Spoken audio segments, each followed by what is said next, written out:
before losing the final to Sinner.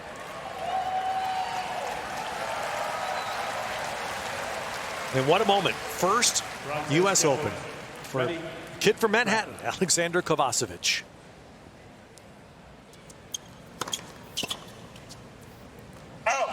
Yeah, as you said, Kovacevic, he did play in qualies last year. He lost in the last round of qualies, wasn't able to get through, and now getting into the main draw on his own merit this year. What a feeling.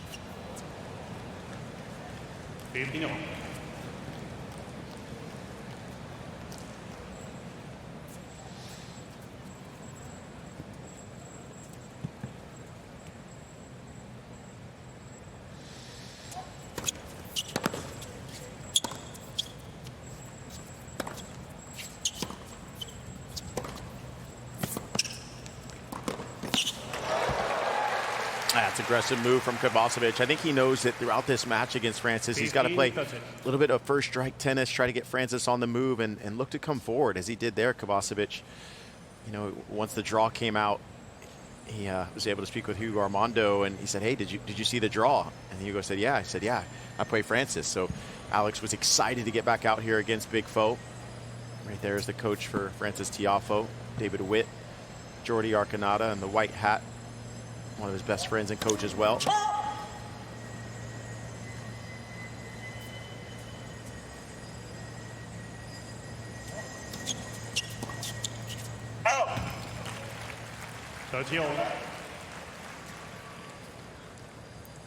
Man, you can tell it's the U.S. Open. The squealing of the train wheels against the tracks. For those that may not be familiar, train lines run directly adjacent to the National Tennis Center, both subway and commuter train.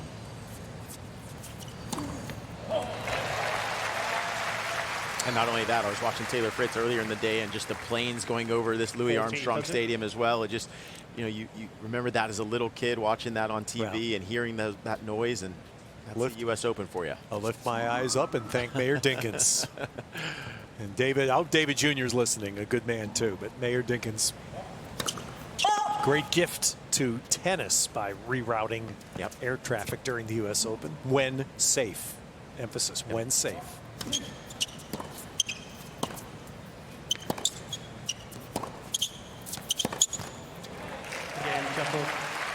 So the hold for Tiafoe to start things. Let me ask you a question, Nick, about what we just saw with David Witt. Kind of Francis just enjoy the moment more on the court.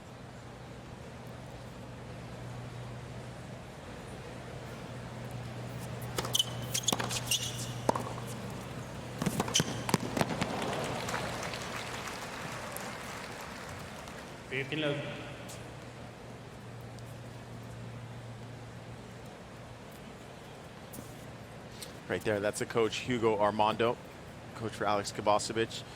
Trains out of the Boca Raton, Delray Beach area. New partnership, right? Yeah, that just started right before Washington, D.C. this year.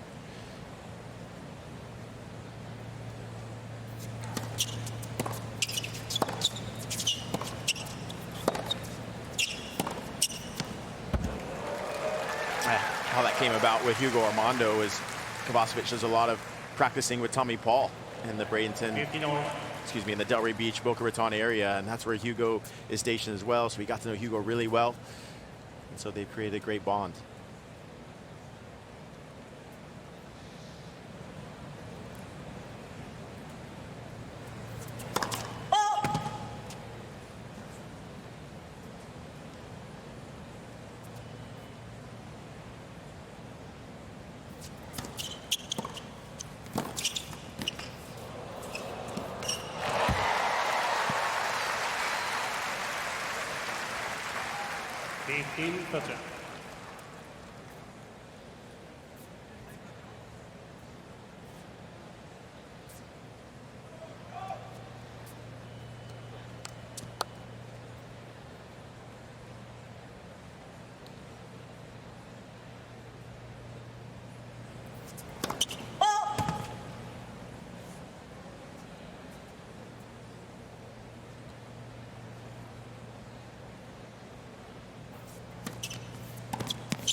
That's one thing right there that Hugo Armando said they've been working on in this game is this decision making, making sure he stays in the rally longer, doesn't pull the trigger too early on in points. And that was a good play right there, just staying in the rally, waiting for the right opportunity. Then he got the mistake from Tiafoe.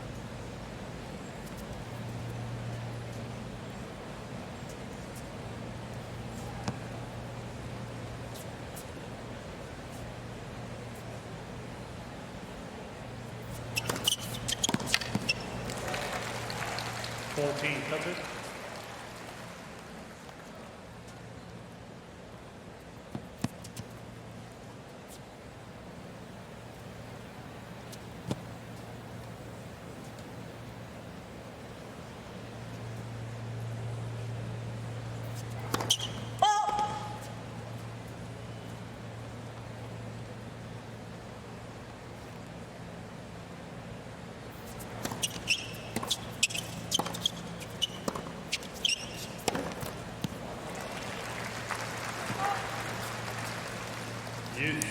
Well, the other part of Kovacevic's scouting report that you got, Nick, is return game would not be considered one of the best. So imperative he holds. Yeah, absolutely. I think, and especially early on in this set, right? You know, the first couple games, he's having some nerves. His first main draw, U.S. Open, city where he was born. Definitely wants to get this first hold.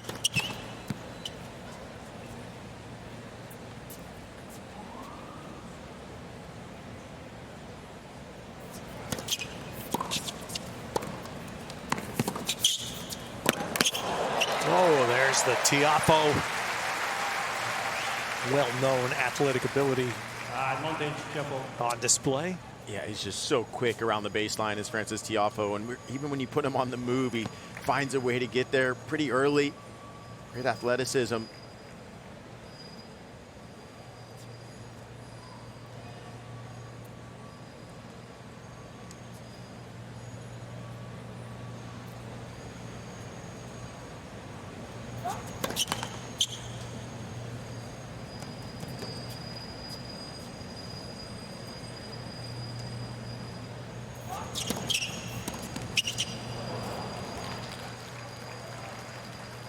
Yeah, I think when Kovacevic is looking for maybe a mistake on the return, he's going to be serving a bit more to the Tiafoe forehand. That's kind of been the scouting report over the course of some time, is to serve the big foe forehand. He's got a bigger swing there.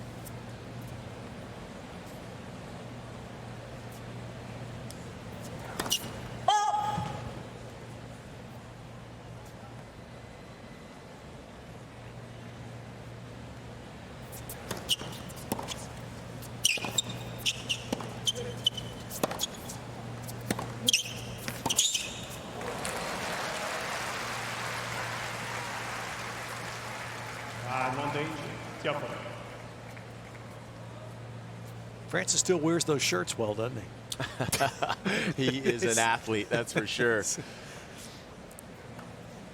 Come on, you would too if you could. The guns are out. That. I sure would. You'd wear them. The guns are out.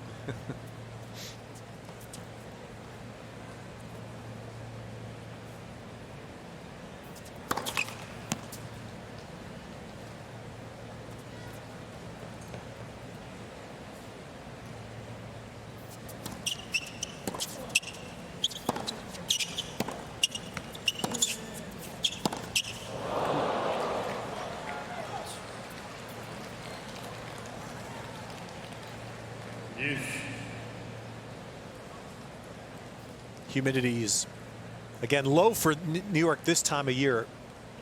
Francis would sweat in Antarctica, wouldn't he? He literally, he's one of the heaviest sweaters I've played doubles with him for about 2 years, and this guy was sweating after the first game of our doubles match, and so he's one of the heaviest sweaters I've ever seen, for sure. But as you said, right now it's 77 degrees in New York, low humidity.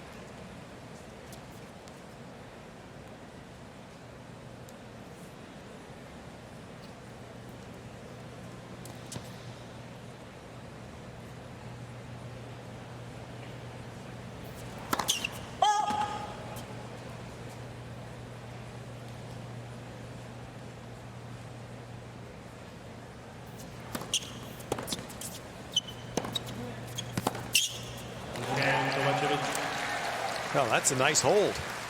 because One game on. 2 break points saved in his first service game, but Kovacevic gets through.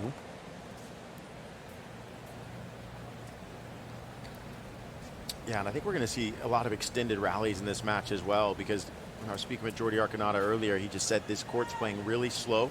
Really? Frances Tiafoe has gotten 2 hits on this court, though, both an hour and a half each.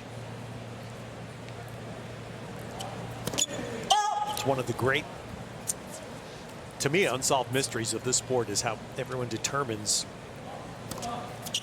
their view of a court. But the USTA shared with a lot of us the measure of the court speed, and it falls squarely within the acknowledged range of medium high. Yeah. It's squarely in there. It's medium high, which is their intent. Medium fast, I should say. I'm sorry. Medium fast.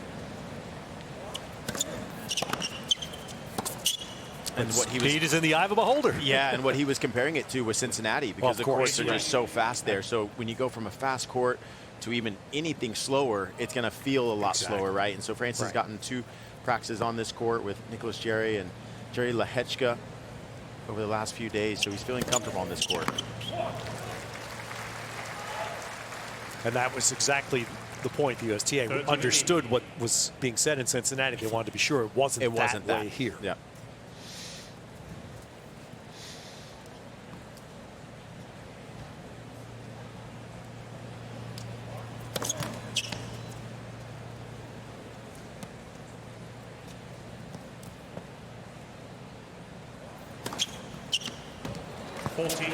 Ooh.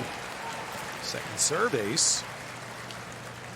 Yeah, and that's a confident second serve right there from Frances Tiafoe at 30-15 to go for his spot there. 103 miles an hour.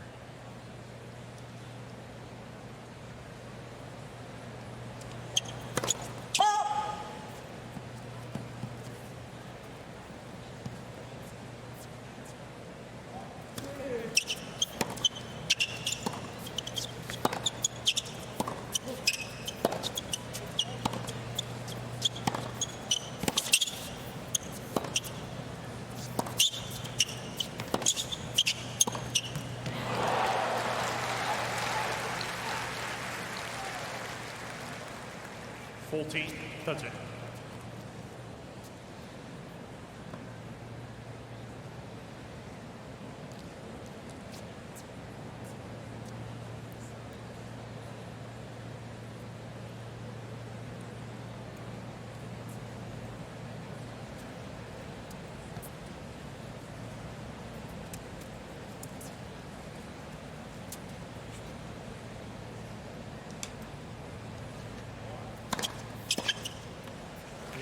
And there's the big first 128 to secure the game.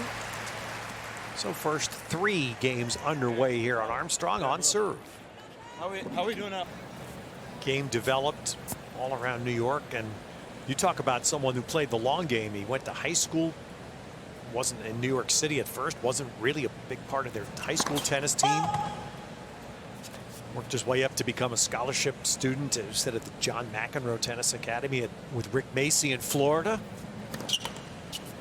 Eventually goes to Illinois, but it's junior year there before he plays 1 singles. Ended up playing 5 years at Illinois, was a 2-time All-American. And then it's banging away on the challenger circuit. And the great story of perseverance this year, Kovacevic has qualified, has gone through quali 7 times successfully this year, most on the tour.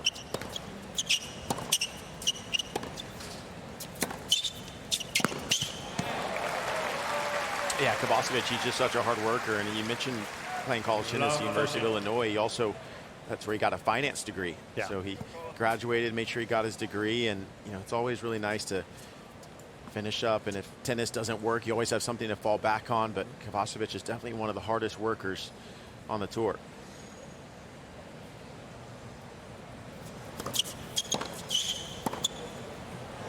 Ooh.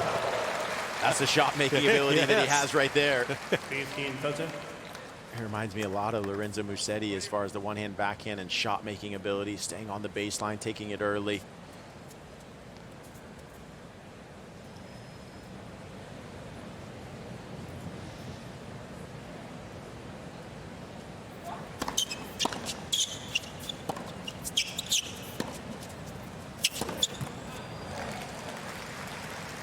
All right, so here's the 15-14.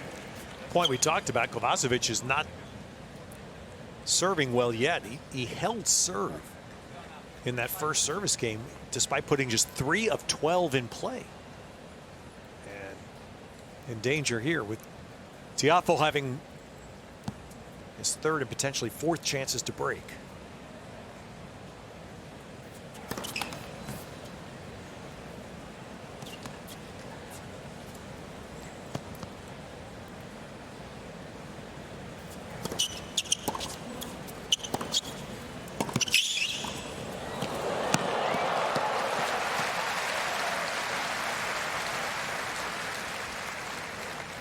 Well, Nick, that's interesting. Willingness to come in. Yeah, I like that. I like that from Kovacevic, you know, where he's recognizing the short ball, taking matters into his own hands, you know, not kind of hoping something's going to happen. He's trying to make it happen out here, even when he's down.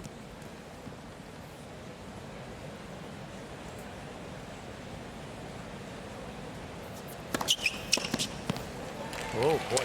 Yeah, serve at the right time. That's 4 now break points he saved over 2 games. Yeah, and there's that serve to the forehand. You know, when he needs a point, he's looking to serve more to the forehand of Tiafoe. That's where Francis sometimes will overthink that return. Not sure if he should chip it or hit over it.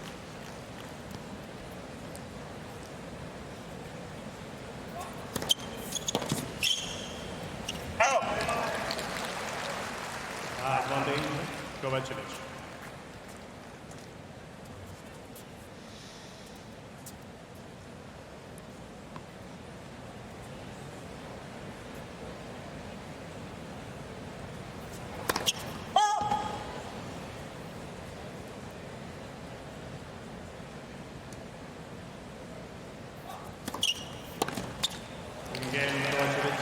Well, you called it, Nick.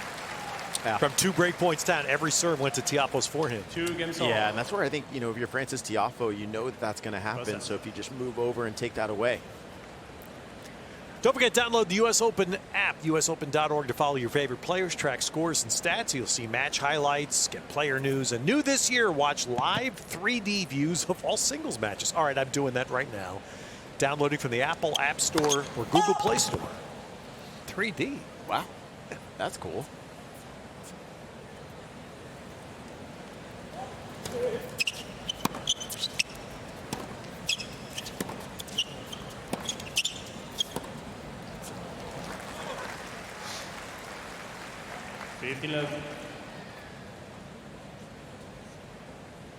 That's the way to start it. Here we go.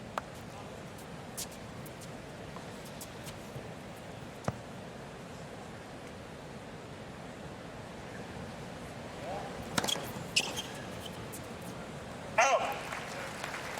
13-11.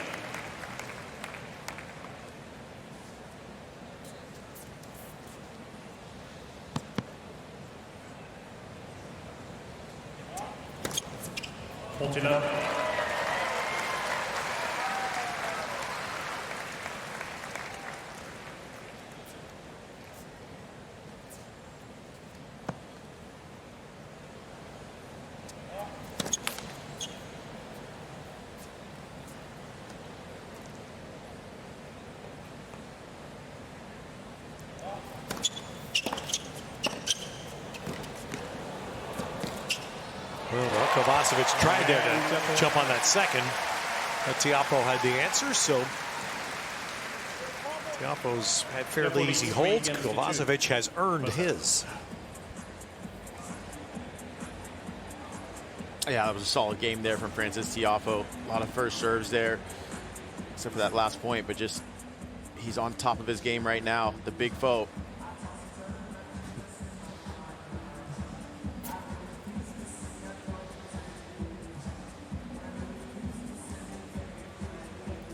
Always wonder about a young man like Kovacevic in that job tonight. What was his pass list like? Did Yeah, when you're back in your... When you get up to 107 requests. Jeez. That's when you have to just push it over to somebody else. Yeah. You're taking care of this tonight. Yeah. I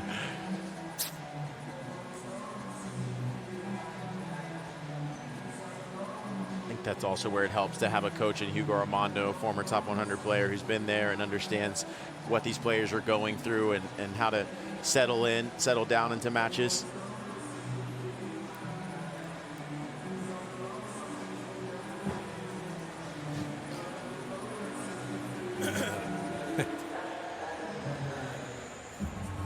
Big Foe hasn't learned yet. Rip that baggage tag off. Once you get out of bag claim, get rid of that thing. All right, that's shirt 2. We should have a shirt count. I was getting ready to say. What we guess is the over-under. I was going to say, I wonder how many shirts he has in there. I would say 8? 12. 12? I'm gonna go up to 12. Okay. Actually, I can text his Nike rep down here. I know her really well. I'm going to text Keisha right now. There you go. Well, ask Keisha if she has 2 extras to send up here, okay? I know, right? Thank you. We'll take it all.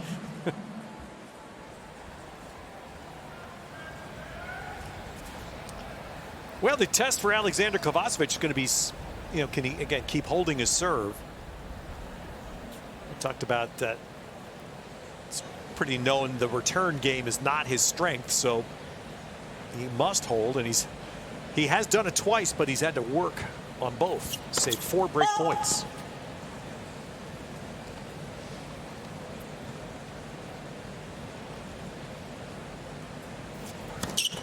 Let. Second service.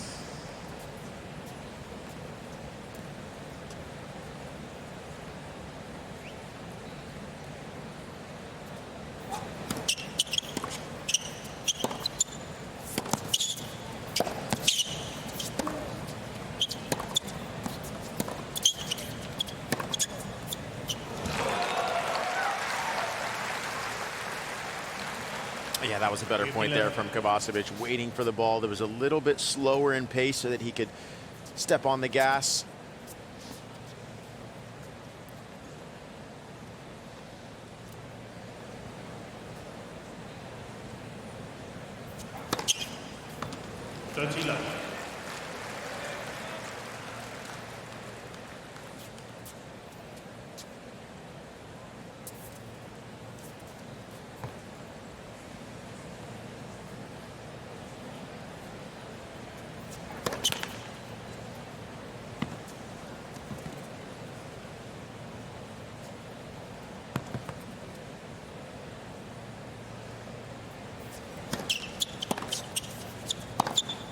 Out. 13-15. I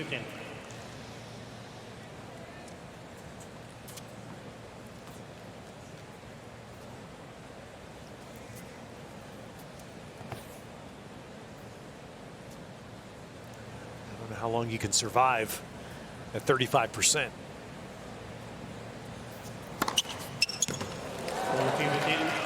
Yeah, it's a pretty low percentage, but and when he doesn't make the first serve, I mean, 119 miles an hour, he hits his spots really well. Speaking with a couple players, they said, hey, man, for his size, he's got a low-key, very good first serve. Hits his spots, big-time pace, but he's got to get the percentage up. As you said, now 38% on the first serve. Okay. All right, a couple of spots there at the end. Francis staring at the last one. 3 aces now for Kovacevic. 3 games first set.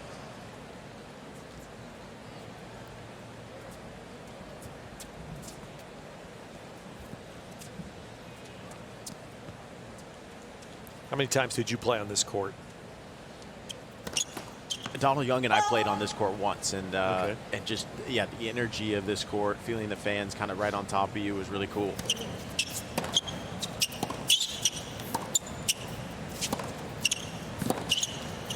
I came in an hour or so before the match started. I came in, I walked underneath where the ball crews gather and the workers are, and it's still the same underneath. The bowels, so to speak, are the same as they were 45 years ago when this place was built.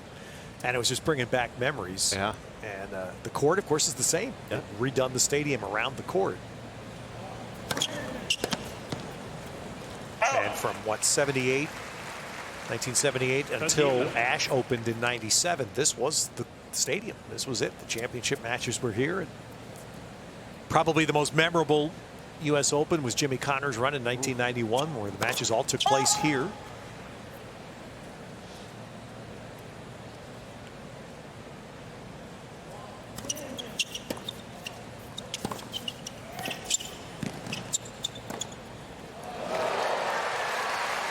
Yeah, this stadium's getting pretty packed here for this match. I would say it's about 90% full.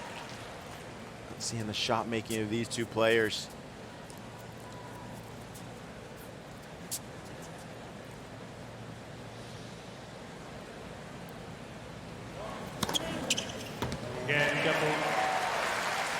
So Tiafoe breezing through. We'll see Team Tiafoe looking on, breezing through that game to stay on serve.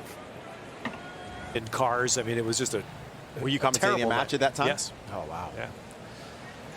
Walked back to the hotel. I was luckily in the hotel room at that point, but you were here. I walked back, but it cost me my shoes and socks and a half a pair of pants because the water was about thigh deep trying to get out of the grounds here because a lot of people couldn't. There were people sleeping in the locker room all night. Wow.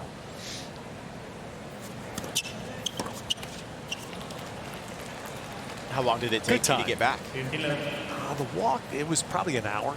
It was just the hotel's over by LaGuardia nearby here, but it was getting out of here because there's low-lying land surrounding and it was flooded. Wow. Everything was flooded. I mean, seriously flooded. So now we laugh about it.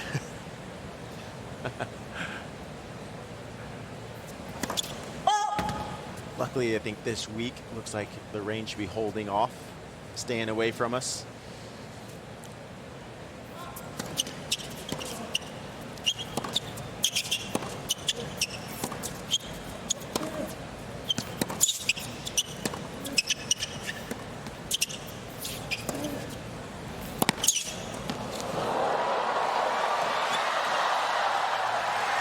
Well, terrific play both ways, and Kovacevic shows you some wheels. Yeah, he sure did, and I actually like that point from Kovacevic. I like how he mixed in the backhand slice just to change up the pace a little bit. But then once Francis comes in, Kovacevic's got to be ready to hit a pass, get that pass a little bit lower. That slice you mentioned is good because that's what people who've worked with him have talked about, that incorporating more of a slice. Yeah, when he was working with Dante Bottini, they started at the beginning of this year until about a month ago, but really working on his slice. Always good to just change up the pace with that shot because we see how the power that he has with his topspin, forehand and backhand, but to be able to get a little slice will help.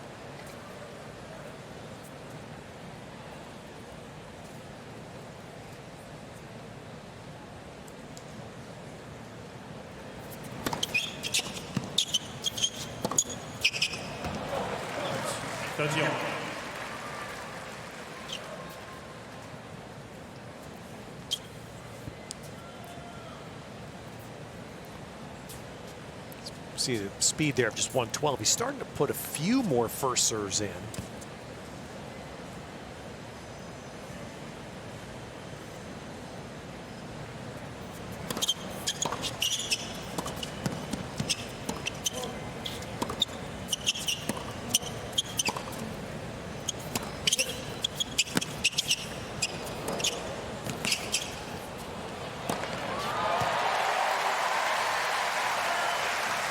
So here we go.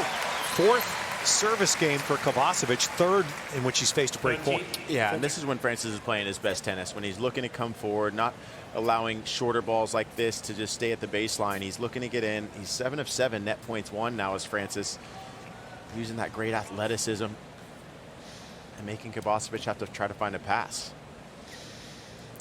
All right. I guess the serve's going to the forehand, huh, Nick? I would think so at this point. Whoa. Change it up. Look at that. And he got Francis. He did get Francis. I think Francis was looking forehand, and then that opened up the wide serve. See how he painted the line. His 5th ace already. And his 5th break point saved.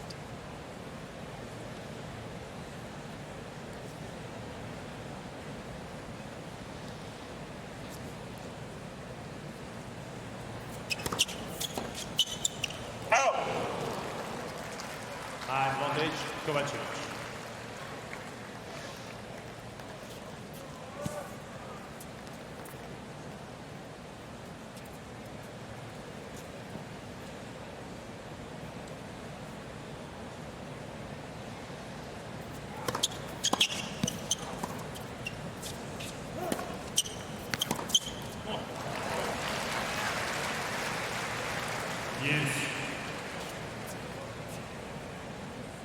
I can see how locked in Francis is in this first set right here. He knows how important it is to get up a set if he can early on Kovacevic. As we talked about, Kovacevic just being his first main draw at the US Open. Wants to get on top of him.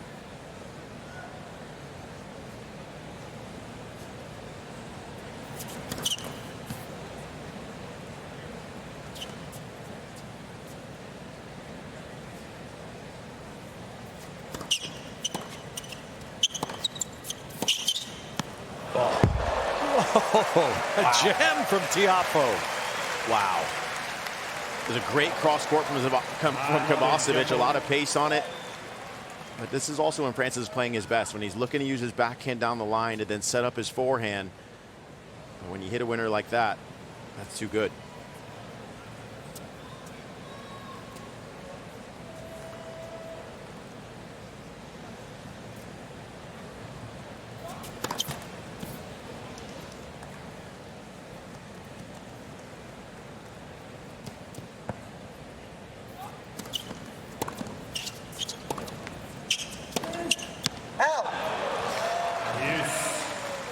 For it, Francis did, and now the one of the eternal tennis questions: how does this start weighing on you when you've had 6 now, 6 chances over 3 games? Yeah, and it's easier said than done. But if you're Francis, he's got to stay positive and realize, okay, I've had all those chances, but obviously I'm doing something right. I'm making the returns in court, getting into the point. Just keep working.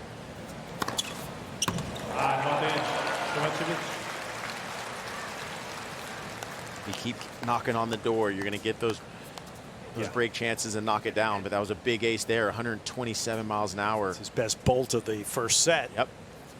And again, he went T there, which was to the backhand. Yeah.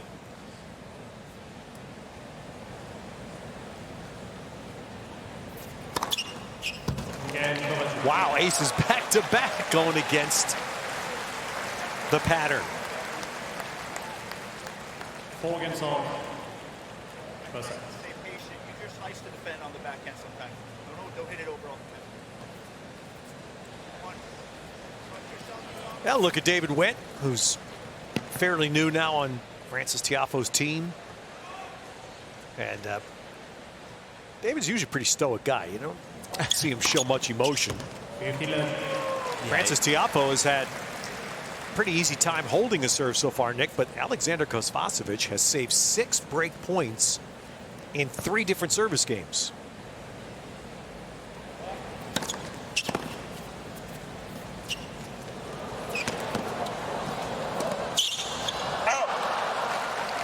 Yeah, and again, and this is where if you're Francis, you just stay focused on your service game, play 1 point at a time. Can't really think about those missed opportunities. As you see also in the white sucker punch hat, Jordi Arcanata, his best friend, hitting partner and coach as well.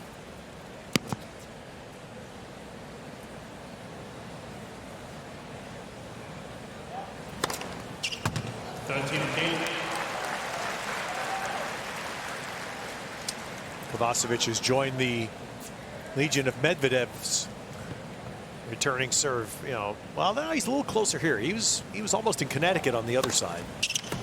14-15. But right now, doesn't matter. Tiafoe's France only lost 5 points on a serve so far.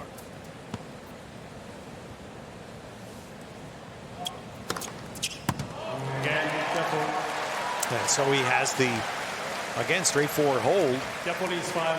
So now can Tiafoe finally crack the Kovacevic serve? Greens. I don't know if you remember that tournament a long time ago. Wow. All right, Aleksandar Kovacevic, who's from New York.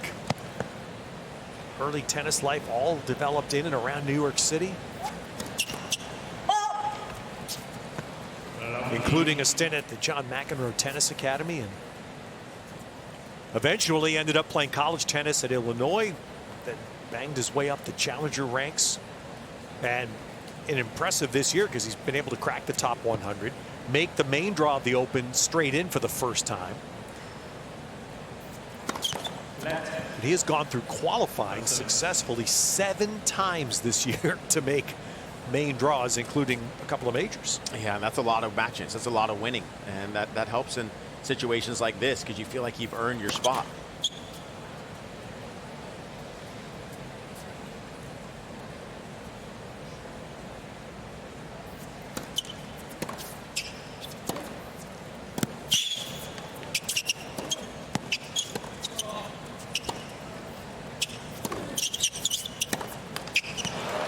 Sometimes you get into matches like this where they're first round of a Grand Slam where you're pretty nervous or you got a wild card and you're like, well, I'm not sure if I belong, but he definitely feels like he belongs. And when he saw the draw come out, he was very excited to play Frances Tiafoe. He felt like he had some chances in DC against him when he lost 6-3 in the third.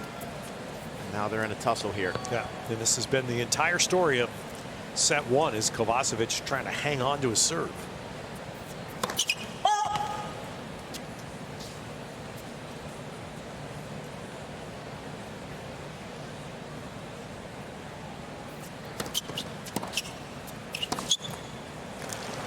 And now the toughest climb ahead, 3 set points. And this will start with break point 7 for Tiafoe.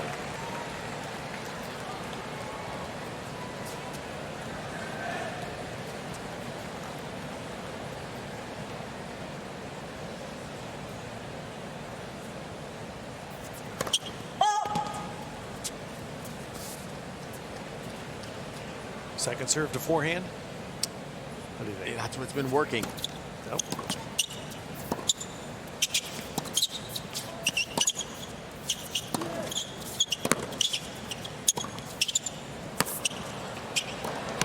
There it is. Tiafoe was ready on the backhand return. The 7th time works. And Tiafoe finally cracks the Kovacevic serve, and with it takes the opening set. Yeah, that was impressive stuff from Frances Tiafoe. So he could pull that out in the 5th. All right, here we go. Second set.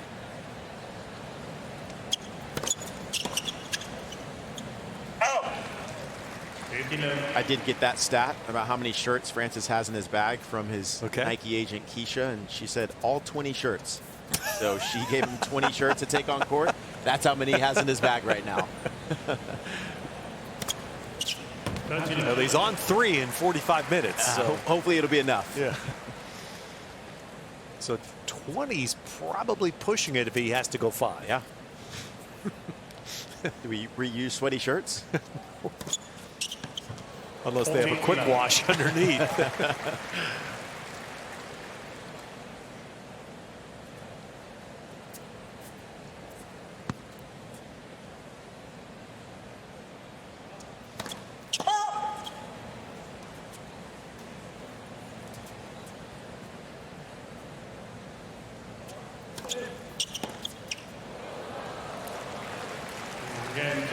It's just coming back after a long time away. Riley Opelka aced him 19 times, 2 sets.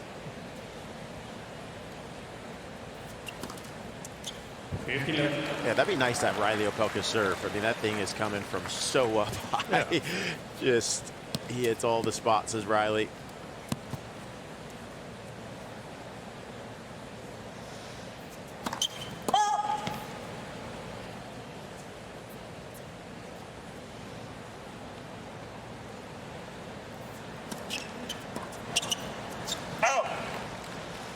Good to see Riley Opelka back, though. He lost today to Lorenzo Musetti in 4 sets, which is good to see him healthy and back on the court. Another American that is the same age as Frances Tiafoe, Taylor Fritz, Tommy Paul, 26 years old.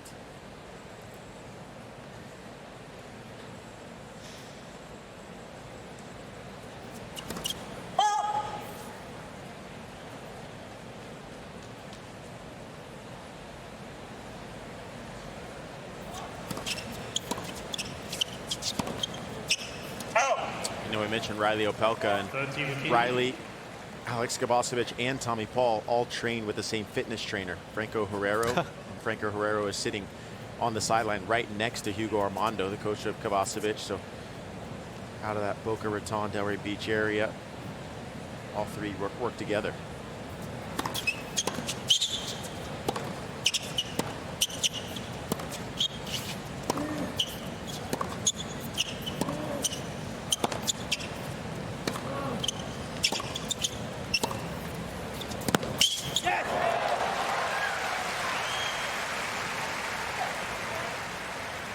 If you're a Frances Tiafoe fan, this is a top Tiafoe you like to see, where he's dialed in every single point. Because we know in the past sometimes there's been ups and downs and focus with Frances, but right now he's playing every point and wants to win this thing quickly if he can.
Would you say Tiafoe's better player on the move?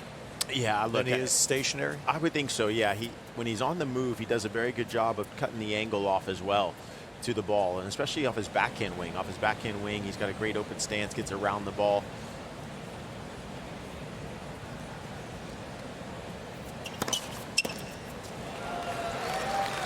Sometimes when the ball comes right to him down the middle of the court, that's when sometimes those feet will stop moving, Frances. But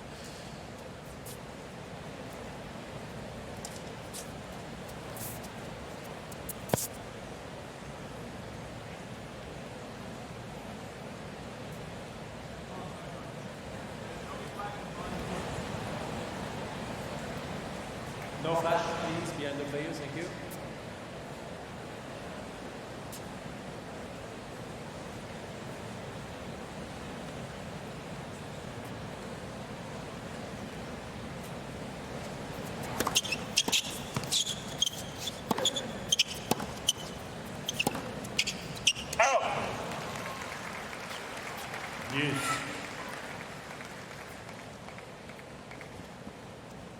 It's a great story about Kovacevic last year, because he hadn't played a whole lot on clay, and he was winning some challengers, and he was on the verge of cracking the top 100. And his coaches talked to him, and they decided to go play clay.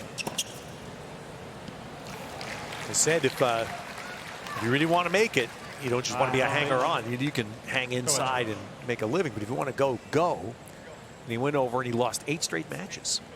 He ended up playing his first major. He got in the... From behind the baseline. Keep going inside out. When you're inside, you can pull it. Oops, okay. yeah, it was an interesting tip there. Yeah, go ahead. Hugo Armando telling Kovacevic to stay inside out with his forehand wing and wait till he's in the court to go inside in with it. So we'll see if that changes up the pattern. Okay. But yeah, like you said, I mean, it's always tricky, a tricky decision when you maybe go on a surface that you don't feel like is your favorite. But that's how you can get better as well, you know, by just going over to Europe, playing on the challenger circuit, playing a lot of the Europeans on the clay. Yeah. And, you know, we saw Ben Shelton do that, you know, last year. Mm-hmm. And then, you know, he just got confidence and then came in and made the semis of the Open after that. So it was the 2023 Roland Garros. Kovacevic made his first main draw there. Djokovic, first round, first major match. And the point then, he came back to the Challenger Tour, wound up winning 4 Challenger titles last year, won 30 matches, and ended up early this year cracking the top 100.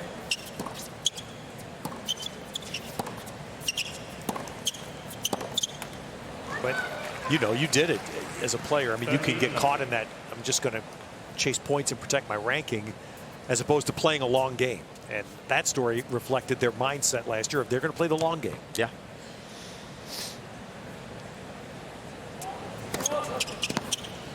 And as I said, I think so much can be said about playing the long game. You know, Ben Shelton last year, he did the same. He went over to Europe early on in April, stayed on the clay, stayed all the way through the grass before coming back here on the hard courts. And he took some lumps early on in tournaments, but he got some confidence to then make the semifinals of the US Open last year. But again, this one, it doesn't appear to be a whole lot of doubt because Tiafoe is just relentlessly holding serve. He's probably not old enough to really remember this court being the legendary US Open championship court. For that matter, the other is Tiafoe.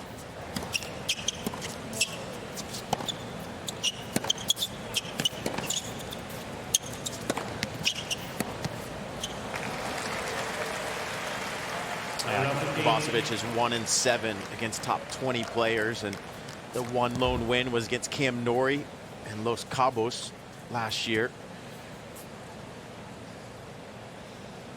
He'd like to try to turn that table here tonight.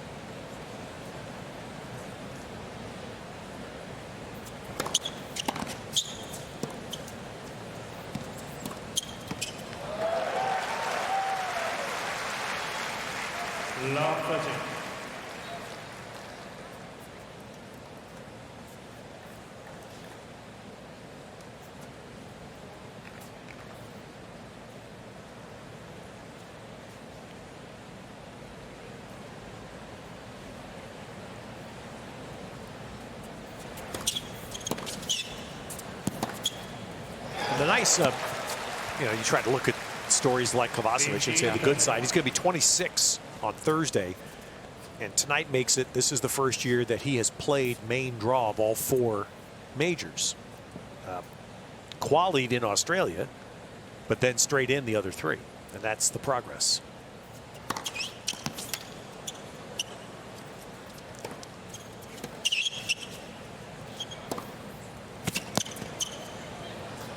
Yeah, that's a great feat for any player, right? You know, as a young kid, young junior, you're looking to play the main draws, get in the Grand Slams, and you know, as we know here at the U.S. Open, even if you were to lose first round, it's a $100,000 check. So the goal is to try to stay top 100, so you're getting in those main draws of the Grand Slams.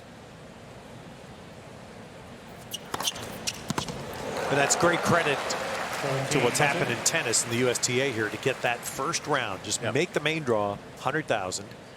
Amazing. We've had a bunch of retirements today, and that's always the concern. Is that somebody that may not be totally fit and ready comes to get the check, and they don't finish the first round. That's happened. There's probably been 4 of them today.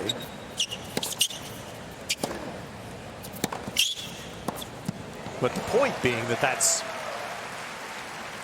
lifeblood for an Aleksandar Kovacevic. If you can crack the top 100, that's $400,000. $400,000 You're in all a 4 year. majors. Yeah, absolutely. And then you're in all the other ATP events that you'd like to get into, the 250s, 500s. So it's just getting inside that main draw for the Grand Slams and get that $100,000 check is huge. And that's another great, from everything I've ever heard, and you may have been inside on some of these meetings, but what the big boys, so to speak, with Roger, Rafa, and Novak in particular, have stood for in all of the internal meetings is to make sure that this money drifts downward to help to help this young guy be able to make a living playing tennis. To filter the money down, and you know, and then people are wondering, okay, if you win this, then what does it go to? So if you were to lose in the second round, you make $140,000. So the money starts going up, but it's big time just to be in the main draw. His reaction again. Kovacevic has had, you know, trouble holding serve, is obvious, but he does have 11 aces. Yeah, he's had to work hard to stay in these games. Yeah.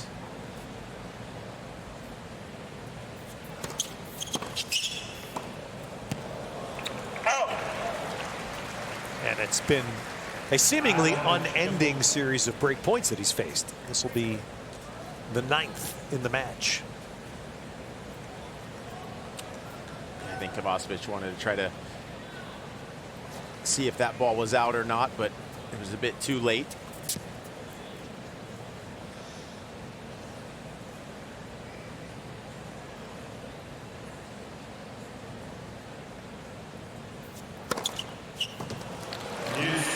Wow.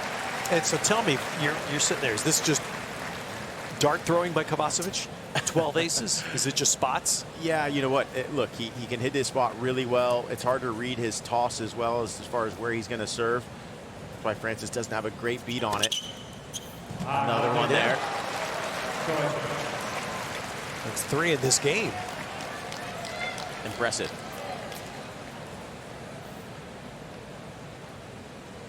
Now Francis is changing up his position.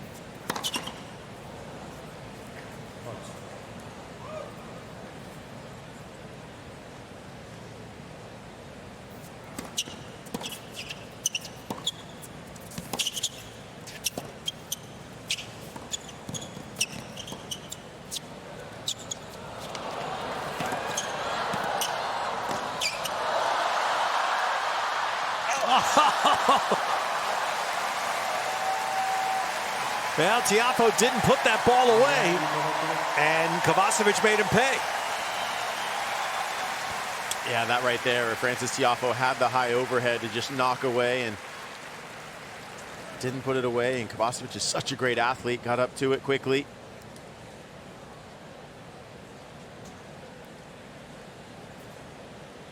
Yeah, that one's going to frustrate Tiafoe because that was a game he thought he had. And yeah. Kovacevic 3 aces at big moments, and then this last point that Tiafoe should have won. Yeah, and I like to see how he changed his return position, even that last point. You know, when a server is serving as well as Kovacevic, you want to show them something different on the return, make them think about their spots a little bit more. A great hold from Alex. Man. He served twice in this set. Has Kovacevic 6 aces. And while Tiafoe gets ready, we'll remind you that usopen.org is your online home for point-by-point live scoring, highlights, real-time stats, and draws. usopen.org.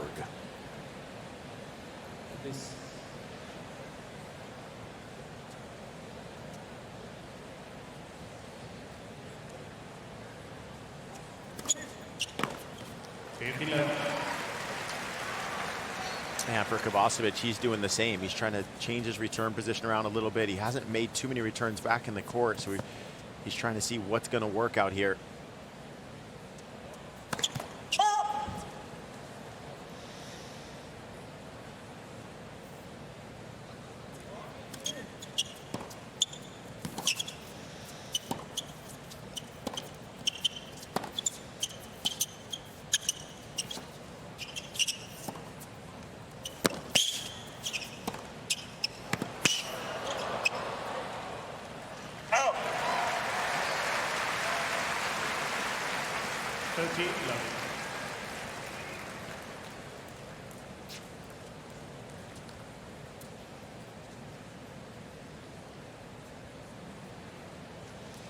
And this, you see right over Tiafoe's shoulder, there's the serve clock, which means why Francis, I'm sure, was asking about the ball crew not being able to bring the towels. Runs that serve clock down pretty fast. Yeah, especially with as big as these courts are. On Arthur Ashe, Louis Armstrong.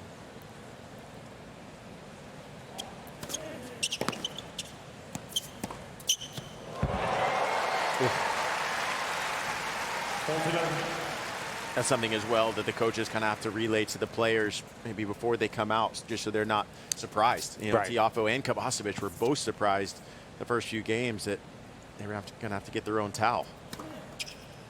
Now there's Tiafoe's 10th ace.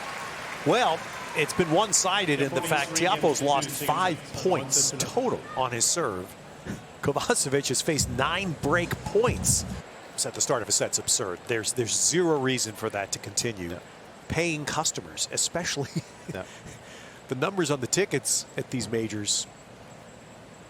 Paying customers should be not disrupt the match. That's not the point. But after game one should be able to access their seat. Yeah, it's been nice to see just fans being able to walk down the stairs, especially on the top levels of the stadium. Yeah.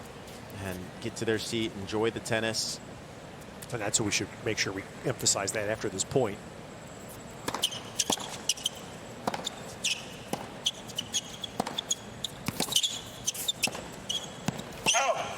Out there. Nick's talking about a new policy. USTA's put it in place here for the Open.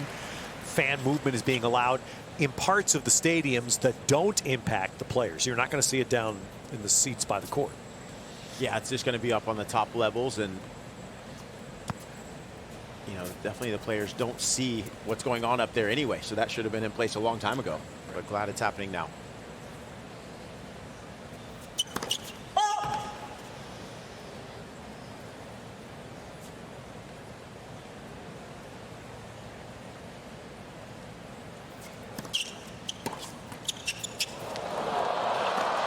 Ooh, that one fortunate enough that Kovacevic can't catch it. Did you ever get in a match where Kovacevic has been, where you feel like every single game you're serving at 15:30? Just automatic, would start the game at 15:30. Yeah, and it's a tough feeling as well, just because he knows Francis is such a great returner. So Kovacevic is actually just trying to figure out where to serve. As we saw earlier on in the first set, it was more to the forehand when he needed a point.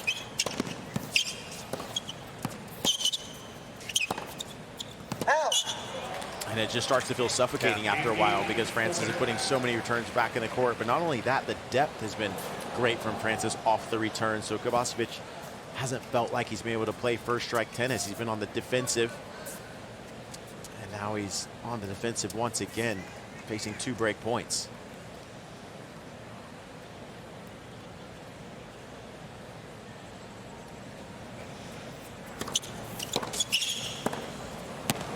He went to the forehand, and Tiafoe was ready. New balls, please. Second break of serve. Tiafoe leads 4 games to 2. And you saw Tiafoe's reaction. He understands Second set. Yeah, what that means, given how well he has been serving.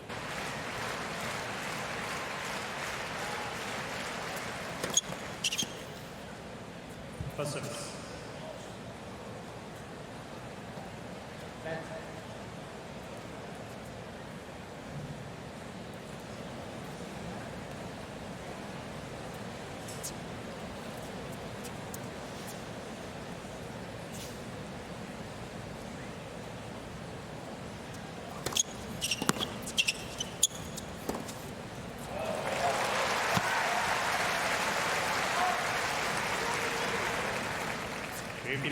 Does that sound like the right amount for you? Hour and a half, 4 straight days? Yeah, that sounds about like the right amount. I think, you know, yesterday was a bit lighter, 45 minutes, but also nice for him that he was able to practice on this court. Once with Nicholas Jarry, once with Jerry Lehechka, both hour-and-a-half sessions to get used to this court.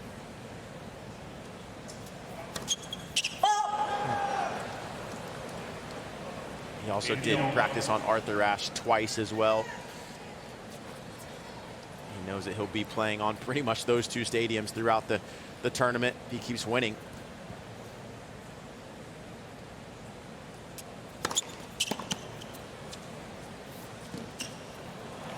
Well, it's one player is a third of the way there, and Tiafoe hopes to be there as well. But look, it's ever since the draw came out, Tiafoe Shelton. Shelton won his first today. Tiafoe is on his way. And it could be, I think, fairly safe to say, Friday Night Lights at the U.S. Open. Yeah, that would be if pretty that amazing. happens this Friday. Tiafoe Shelton. Yeah, Ben Shelton looked great today against Dominic Thiem. Served 8 aces to Ben Shelton.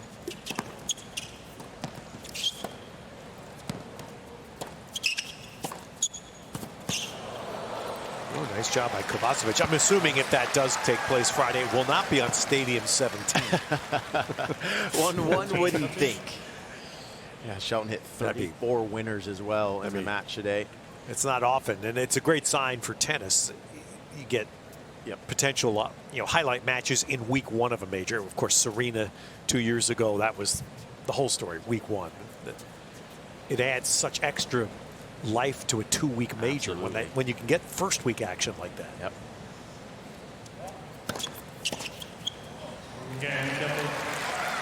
Yeah, Francis is feeling it because, again, he's just hasn't been threatened at all on his serve, and he has now broken Kovacevic once in each set. Has put relentless pressure on this young man, and Kovacevic,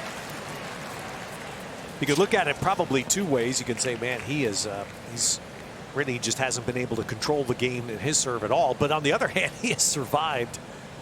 He's faced 10 break points, saved 8 of them, 15 aces. Elements are there, but he just, even there, now you serve a double. He actually could have gotten a 30 love, which I don't think he's had yet in a service game. Oh, yeah, I don't think he's had that. And when they played in Washington, D.C. just a few weeks ago, Francis Tiafoe won that 6-3 in the third.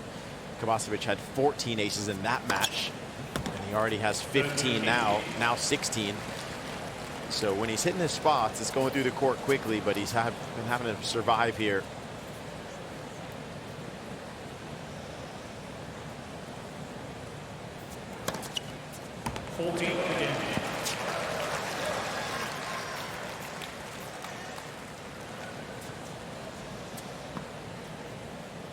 How can you figure that? 10 aces in a set that he may well lose. 6-3 if Tiafoe stays on course here.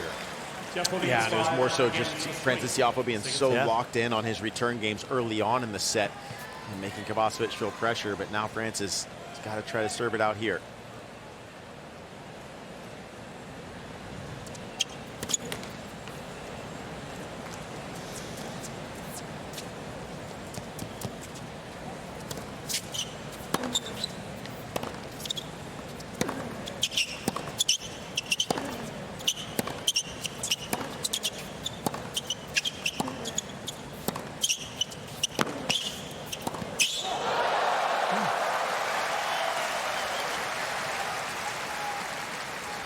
And on the other side of that coin, I'm not sure Tiafoe's had love 15 yet. I think you're right. That was one of the few points that Kovacevic got that return deep back in the court in a positive position.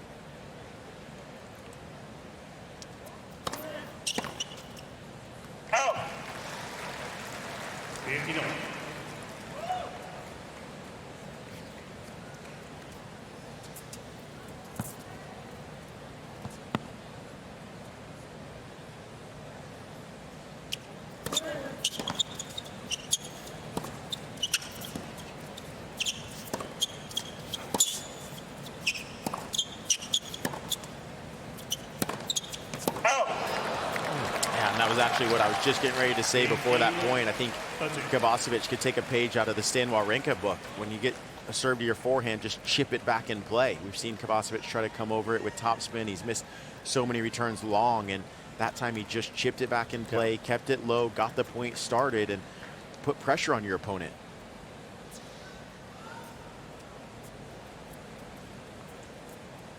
Like this.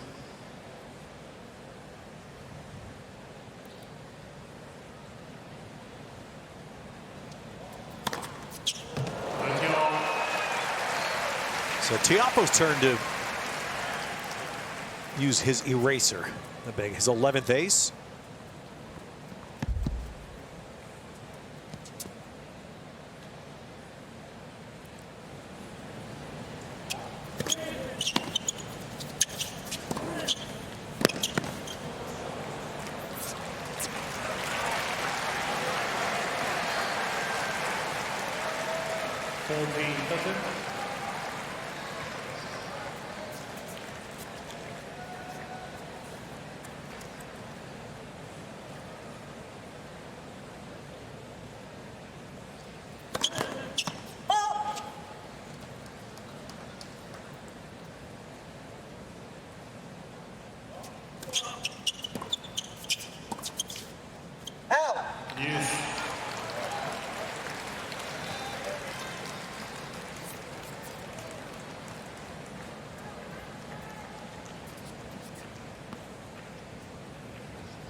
It's definitely the first deuce game on Tiafoe's serve.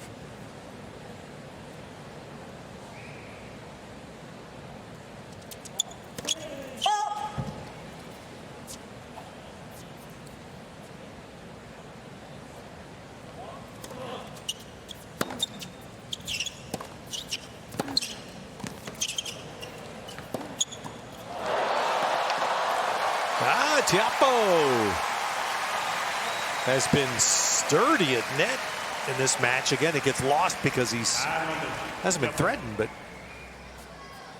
yeah, it was very smart of Frances Tiafoe to go that forehand volley back to the backhand wing of Kovacevic. You knew Kovacevic likes to go cross court with the pass, move forward on the volley, picture perfect. 14 of 16 at net for Tiafoe.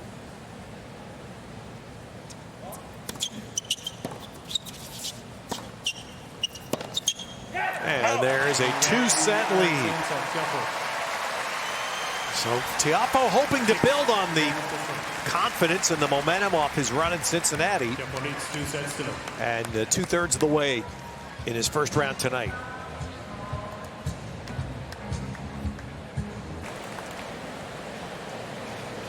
And Kovacevic serving.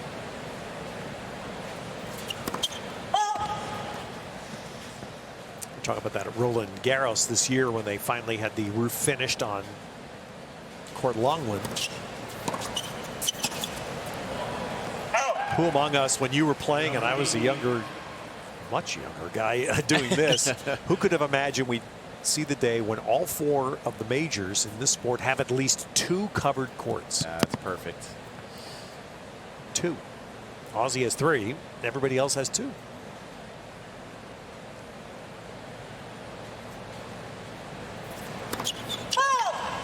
Oh, where were you in 2003? The infamous U.S. Open week 2 when we had 3 consecutive days without play. It was a drizzle. Yeah, that just leaves a guaranteed match play. And also for the players that are going to be playing on Arthur Ashe Stadium or here in Louis Armstrong, then they know what time they're going to play. They know they're definitely going to be able to play. That's huge for the tournament as well. Just to know the amount of matches they'd be able to get in if it does rain all day. As you see the roof closing there.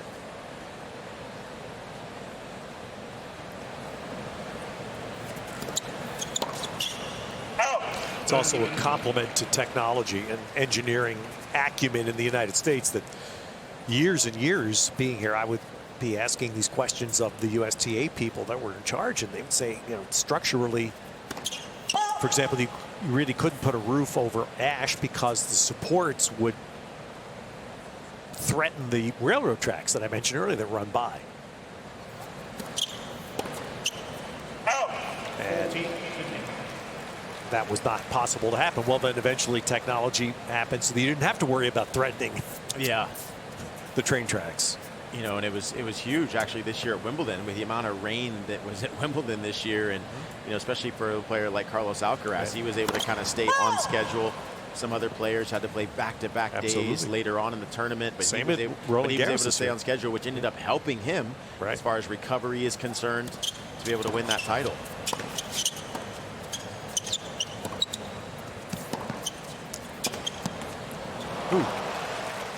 Week 1 Roland Garros was the same this year, but one day there were 16 singles courts in play. 16 live singles courts. I hadn't seen that before. Wow. Now Kovacevic had a startling moment. He had a chance to hold at 15. Still has 1 point here to hold at 30.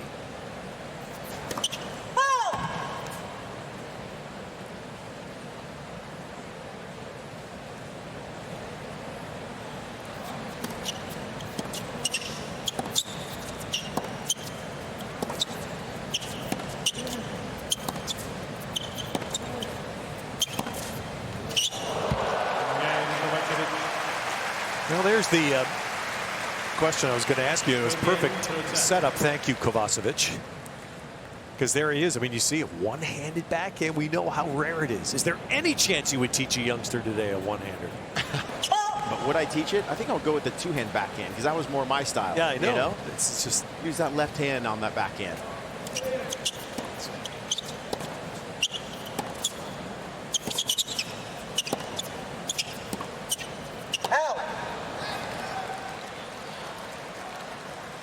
But nowadays, it's so rare. But nowadays, you definitely need the slice. You need to be able to hit the one-hand backhand slice and change up the pace. You know, use one hand for that. But the two-hand backhand seems to be the way to go these days because of the power that these players are putting on the ball and also how high they can get the ball up on the backhand.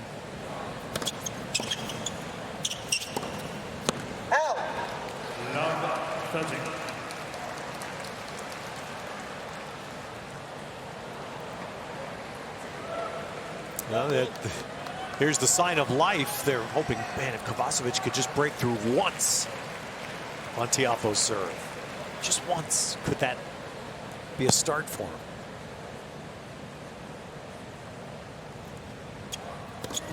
Left versus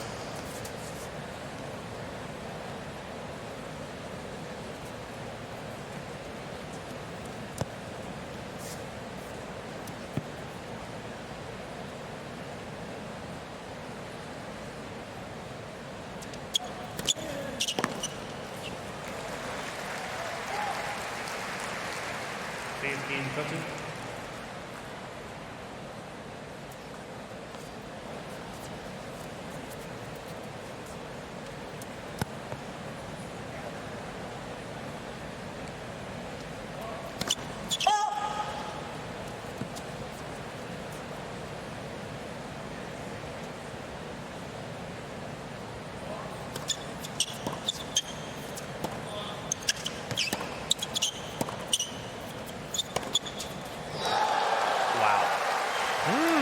Big shot there from Kovacevic.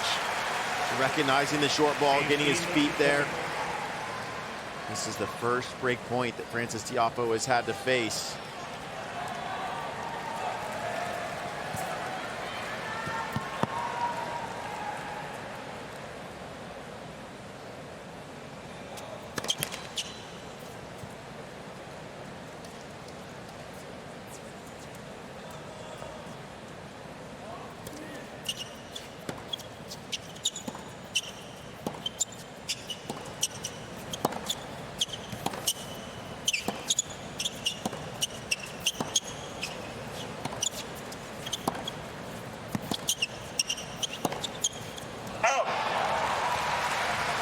See Frances Tiafoe doing a great job of keeping the ball to Kovacevic's backhand there. Saying, okay, if you're going to beat me on this point, you're going to have to go for a winner here.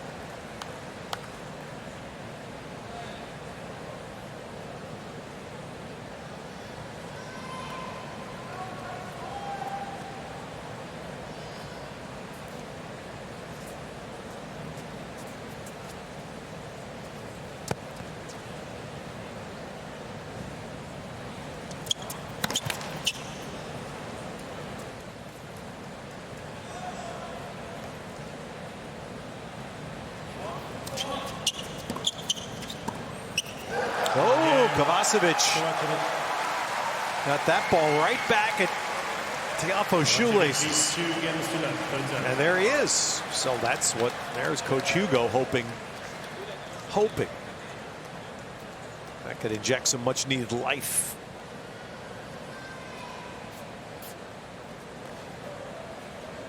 One-hander work there with a little hop.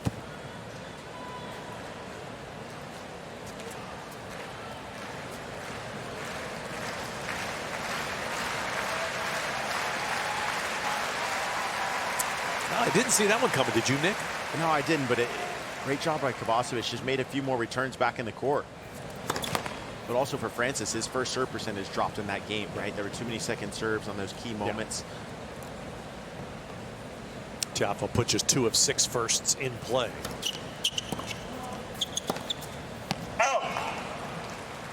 Love 15.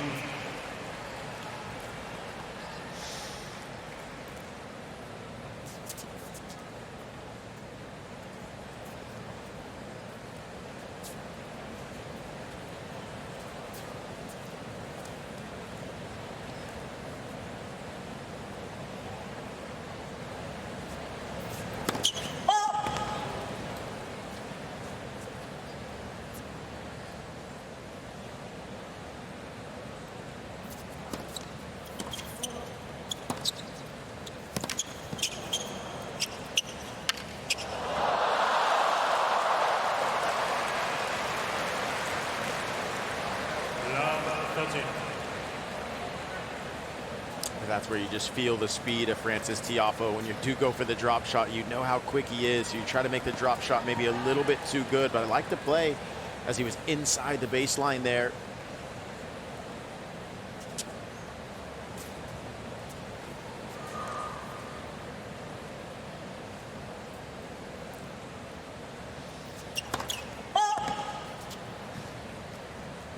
Oh, this really hurt Kovacevic in the first set. Was low first serve percentage.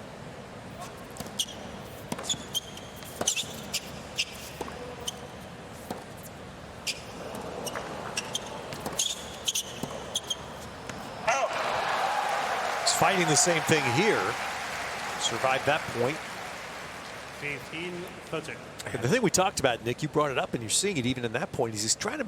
It looks like Kovacevic is trying to mix in the slice. He sure is, and you know, I heard his coach Hugh Armando say, "Hey, mix in the slice a little bit more, change up the pace," and did a great job on that forehand and cutting off the angle after the backhand slice. So his movement has been very good.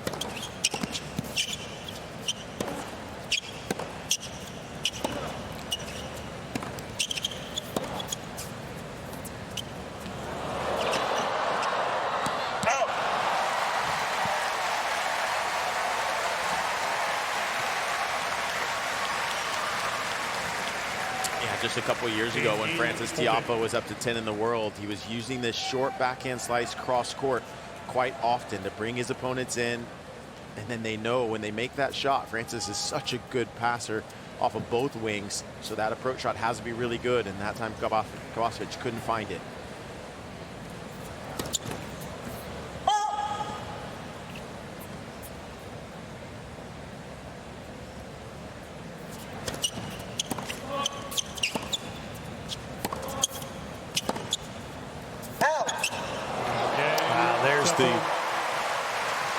Much needed for Tiafoe and disappointing for Kovacevic. He finally breaks through but can't hold it. Tiafoe breaks back, and after a trade of breaks, on serve in the third.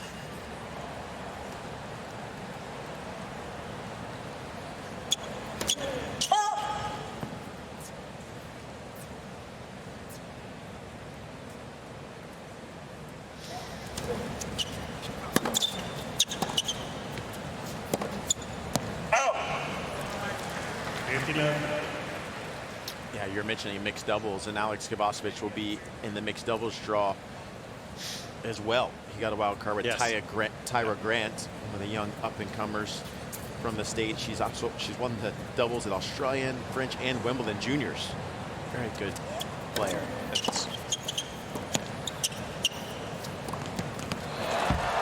That's why you look at even the mixed doubles draw. You look to see for the reason. So for Kovacevic, it's wonderful for him to play. There's an entry in mixed doubles that is again just puzzling. Badosa and Tsitsipas. So I mean, if you're Tsitsipas, you think you're coming here to win the singles title, right? You play mixed. Well, they actually won that mixed doubles madness. That was on Wednesday before the tournament started. It was a ticketed event here at the U.S. Open, and maybe they figured, why not? But I have a feeling if Tsitsipas would go have a very long match, they might be pulling out a mixed doubles, you would think. Coco, here we go.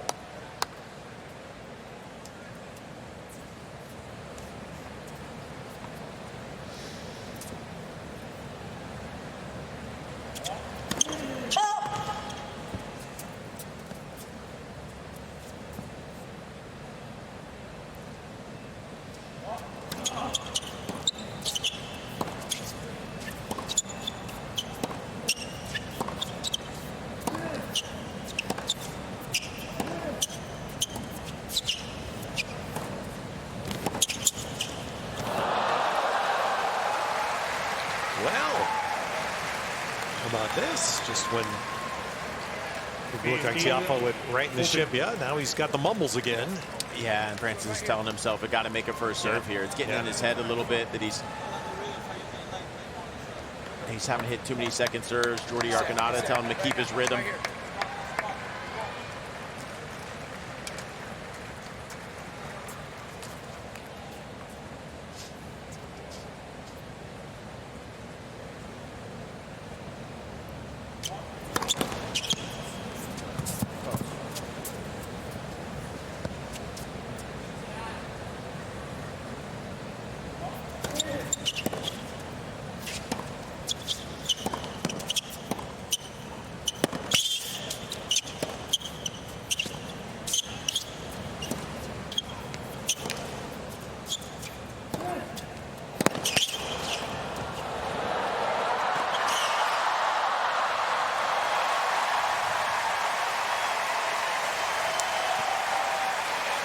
That's using the full geometry of the court right there from Frances Tiafoe.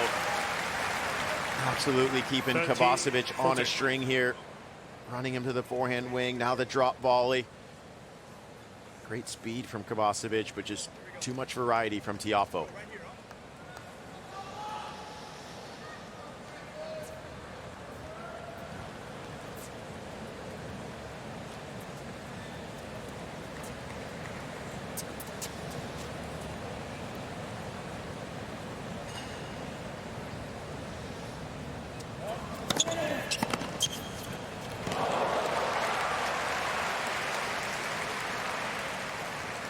Use.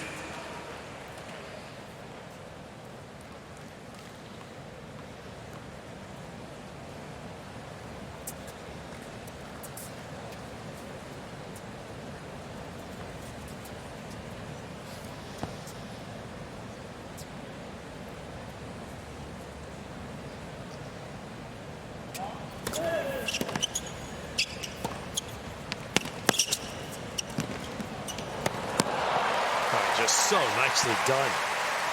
Yeah, again, when Frances Tiafoe comes to the net, his backhand volley is definitely his stronger volley. He definitely gets a lot more underspin on this ball.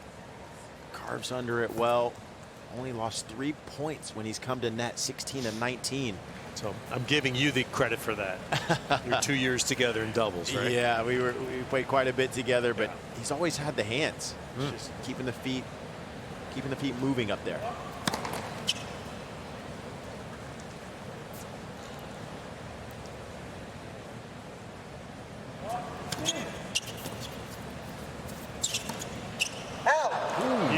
Oops, yeah, had it and missed it. Yep. Looking at the video confirmation.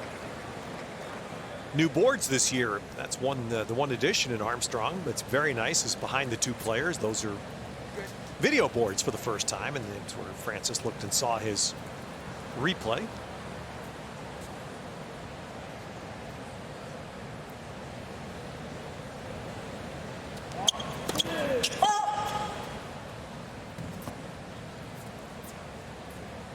There's nothing in here that feels like a second stadium.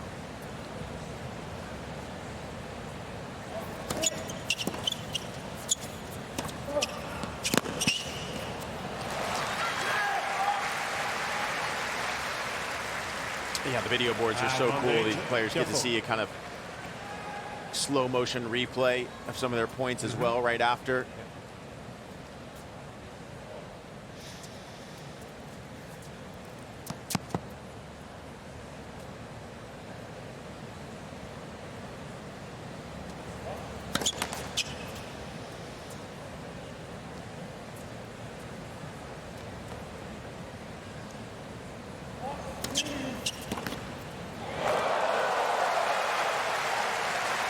Wow, Alex Kovacevic just looking to step up, take a little bit of time away on that second serve return. You know, at times, Francis' second serve can land short in the box. So if you can take it early and take time away from him, that's when you can get on it.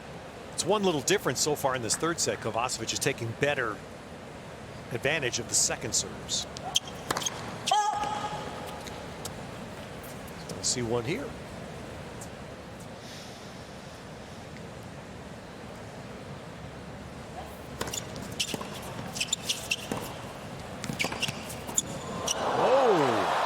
He's going to give himself another chance here. So that, it's going to put Tiafoe back to that point, Nick, you were talking about, make some first serves. Yeah, so far in this set, Frances Tiafoe, 29% first serve percentage. You know, this is only his second game, but he's just not making first serves, and it's starting to get into his head. You know, he's starting to mumble over to David Witt and Jordi Okanada and saying, I got to make more first serves. And Kovacevic is taking advantage of it.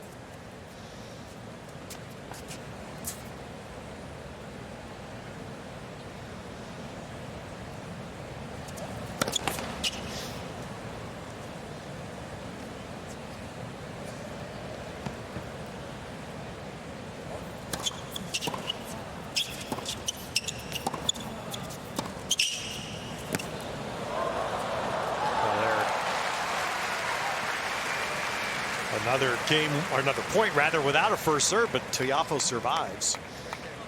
Use. Here we go. Go right here. Come on. Yes. 5 of 18 first serves in for Tiafoe in 2 service games of this set.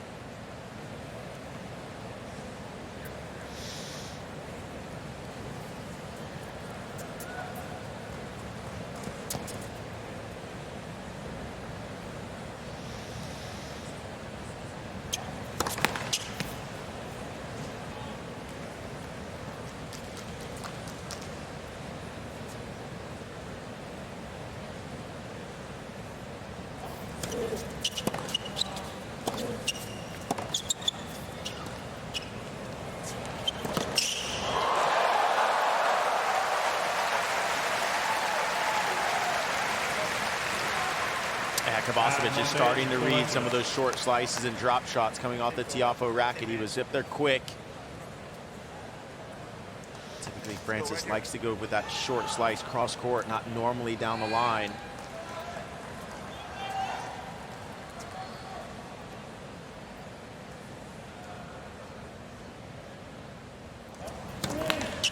Boy, you cannot put a first serve in.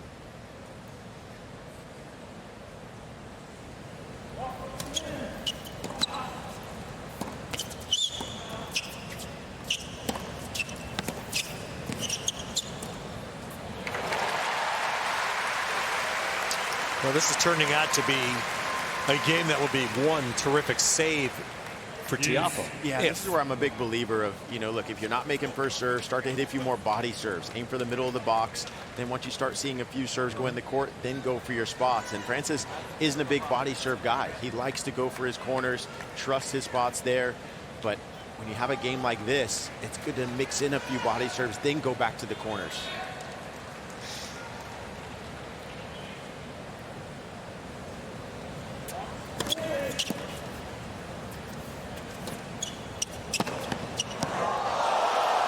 It got the line.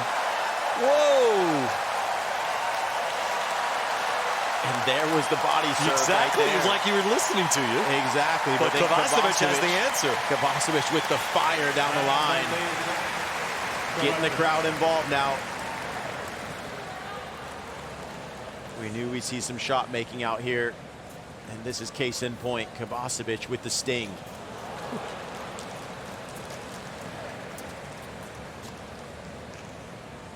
Fifth break point.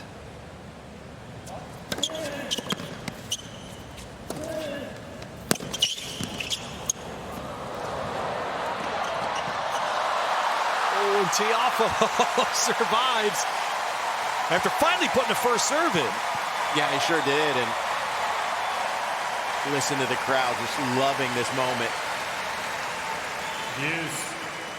The reason Tiafoe guarded the down the line here was because Kovacevic was a little bit late. So once he got there late, he could only go down the line with that shot. It would have been much tougher for him to roll it cross court. That's why Tiafoe was there.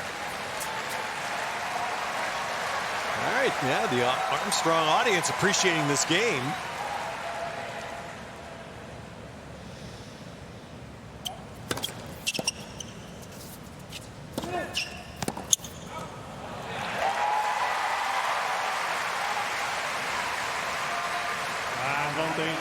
That's another best of 5 moment that if you stay out long enough, eventually things can turn a bit. You can have an opening.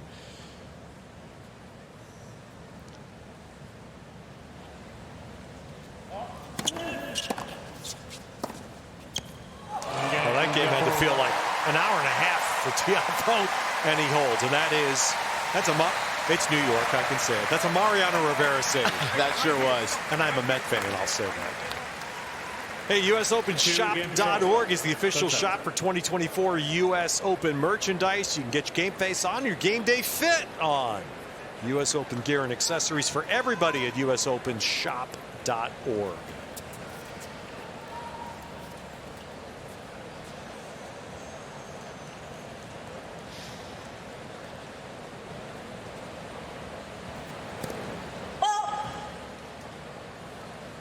Service. I think Francis was kind of waiting on some of the crowd to not go up and down the stairs, at least right behind the baseline. This is what we're talking about. game was so long. Yeah. It was only the even game, but people want to get back in. Yeah, and you have to realize in a 3 out of 5 set match, you're gonna have games like that. If you're Frances Tiafoe, or maybe you don't make as many first serves, you're gonna have to dig Players out are ready. Thank some you. second serve games, and he did there. So I assume this will be first serve. Yes, back to a first serve here.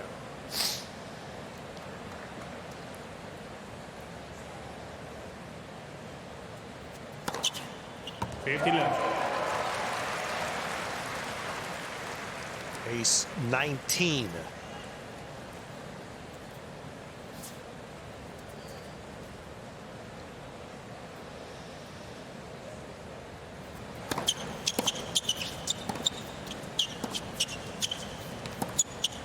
Out. 15 all.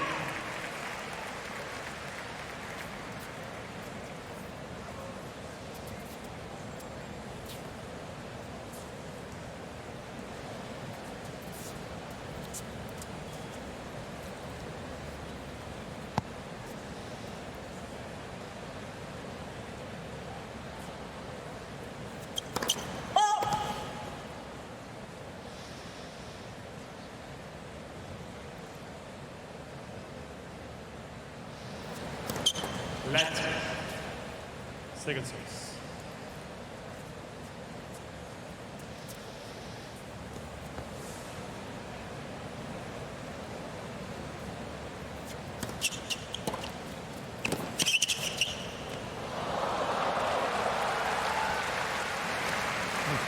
And that's another play from Frances Tiafoe when he's confident in playing his best. He's taking second serve returns, especially off the backhand wing, and looking to get to the net. He's got such a short backswing on that side. It's a very easy shot for him to hit. Tommy Paul also does that extremely well.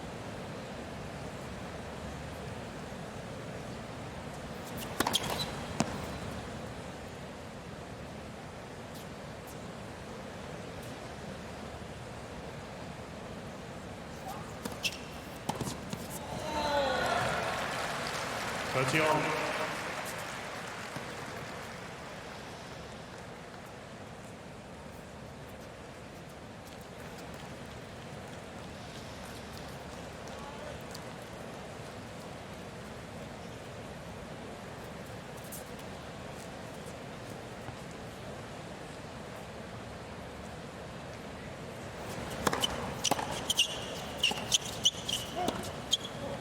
Out. 14, 13. Go off.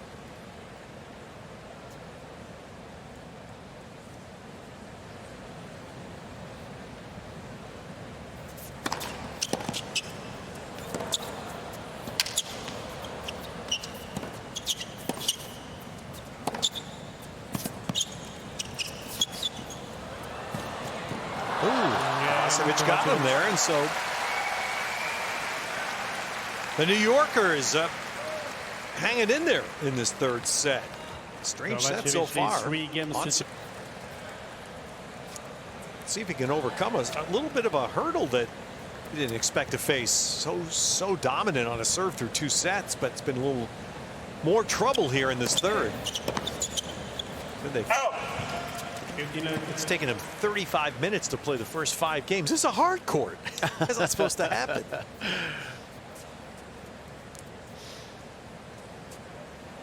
And there you see one reason why the games have been longer. Neither man putting first serves in often enough.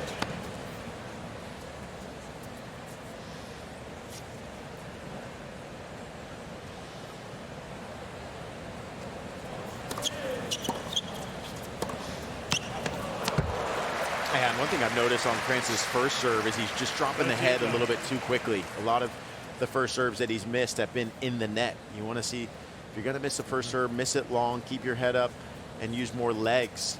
But at the moment, when he is missing, it's in the net. He's got to make that change.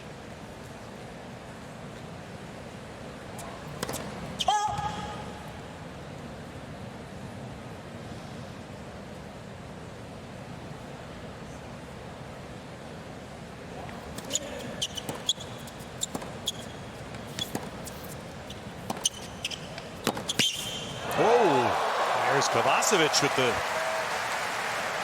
forehand on the move. 13-15. Yeah, and when you're playing Aleksandar Kovacevic, you just know that he's going to have sometimes like this, some moments like this with his shot making. He's such a great athlete. We've seen it off the backhand wing as well, where he's hit winners on the run, especially down the line off of that side. But the forehand, he can do it as well, covering around the outside part of the ball.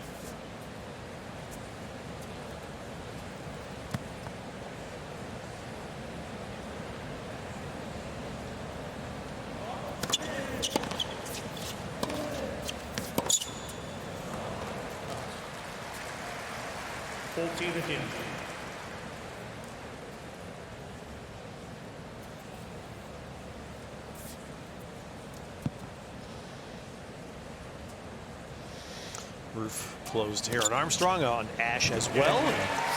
Tiafoe puts the game away for 3-all. 3 games on. And a ball change coming for Kovacevic's service games.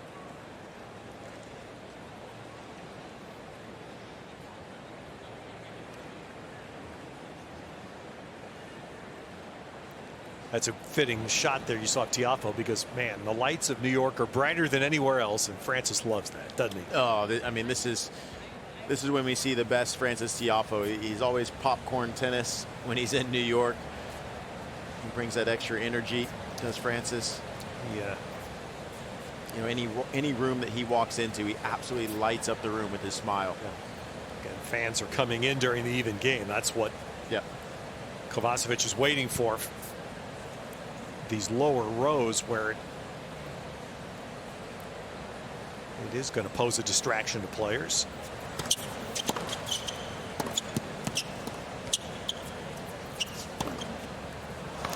But Francis, and I mean, that's what we all took away 2 years ago from his great run here to the semis. We're losing the 5-setter to Alcaraz, but I mean, just the smile and the electric and everybody here embraces that. New Yorkers love it. Yeah, it's just so genuine, right? That smile when he walks in and you see it. It's just such a genuine human being, Francis Tiafoe. 15-all. I happen to see him. His partners always here. Ian Broomfield herself was a good NCAA doubles champ. I'll tell Nick Monroe. Yeah, that. UCLA. Ian was at UCLA. Yep. Oh, nice return. So I saw them at Pauley Pavilion last fall. They came in to see a UCLA basketball game, and you know it's Pauley Pavilion. Yeah. All the banners hanging up there and the greats of the game, Yep. and Francis was loving it, being down courtside, just that smile. You know, we know how much he loves basketball.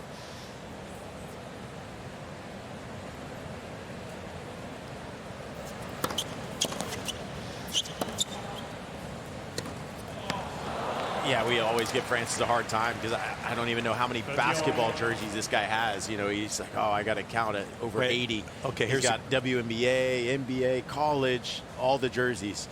So I'm going to have to get an exact number for you for the next time. Who has more jerseys, Francis or Kyrgios? Ooh, I'm going to go Francis. I mean, they're close. Okay. They're close. They're Yeah. definitely close. Oh, a Latin. Okay. Boy, Kovacevic threw a dart there again, but Damien Dumassois in the chair. Yeah, he said he heard a beep on the machine, so he has to call it if that happens.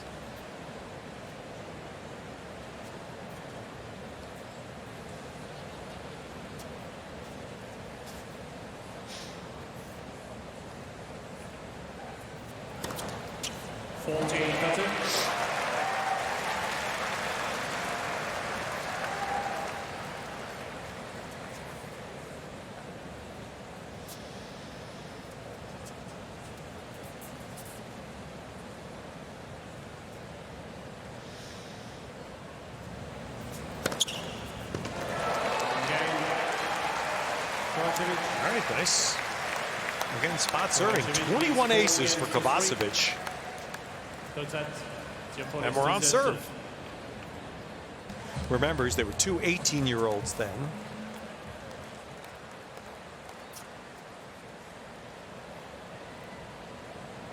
Djokovic was a little bit of an unknown.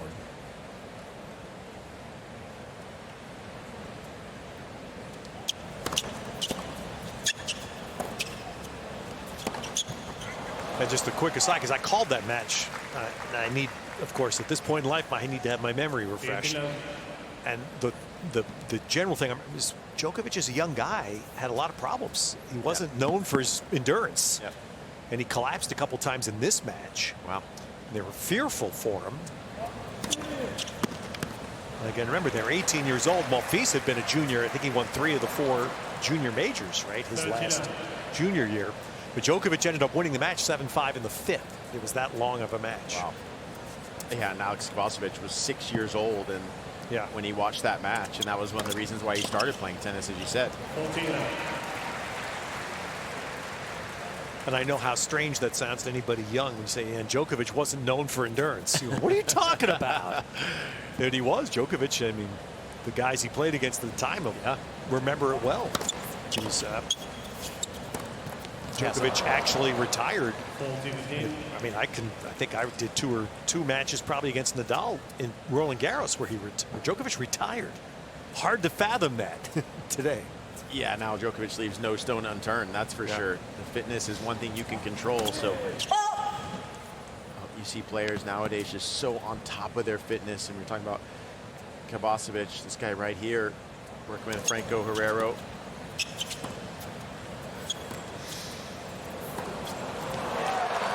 Franco's the same fitness trainer that works with Tommy Paul, and we've seen Tommy Paul at the top of his game, fitness-wise and tennis-wise, but when you're physically fit, the tennis comes along quickly as well. Gives you extra confidence.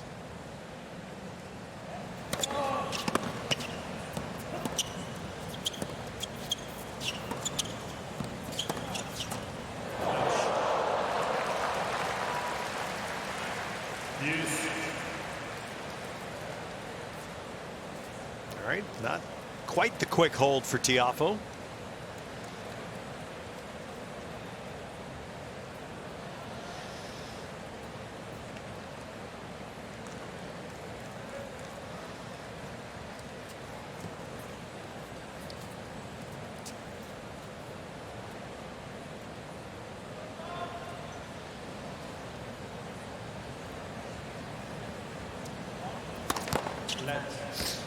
First service.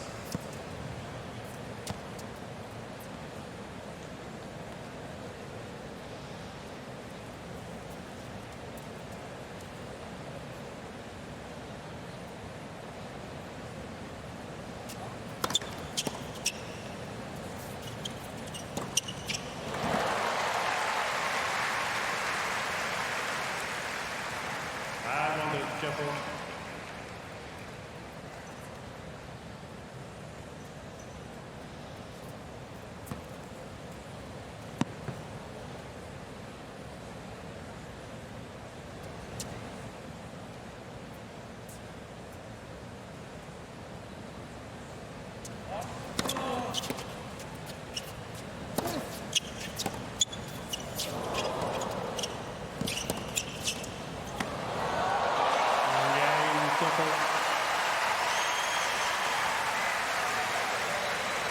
All right, 4-all, and now we'll see how Kovacevic responds to a little scoreboard squeeze here.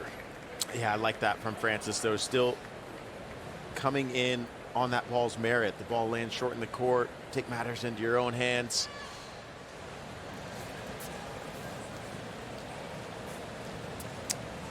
So that's that. Down 2 sets, and you're 4-all. Kovacevic knows he has to hold.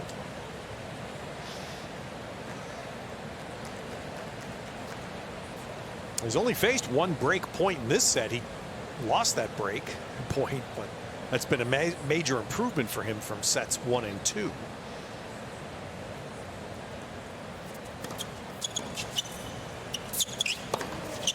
Wow. I'm impressed. This is, of course, we're all seeing this for the first time, Nick, but these two players, they're playing. I mean, there's a lot of fans moving here, low seats, and the players are playing on. And I was here, and I can guess that my good friend Yvonne Lendl would not be playing with a fan moving in New Hampshire right now. And Yvonne would not play. Well, if there was one player that was for fan movement, it was Frances Tiafoe. He actually loves that movement and kind of brings a little bit of extra energy. So. Yeah.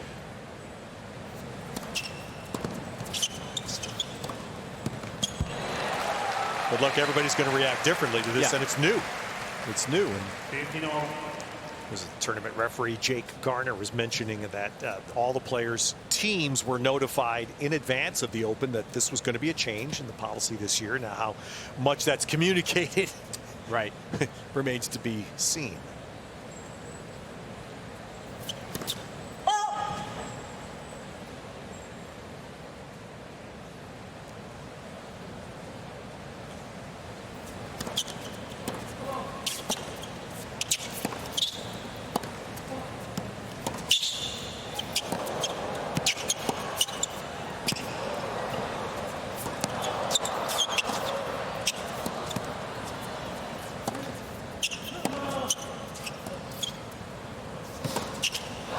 There's the slice again for Kovacevic.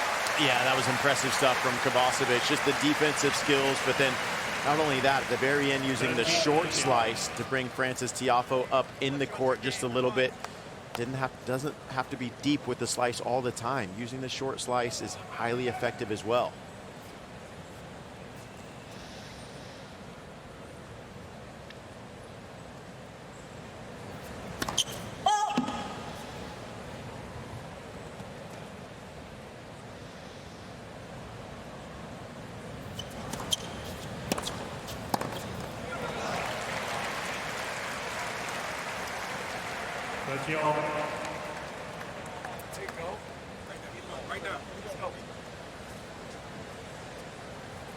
Tiafoe pouncing on that second.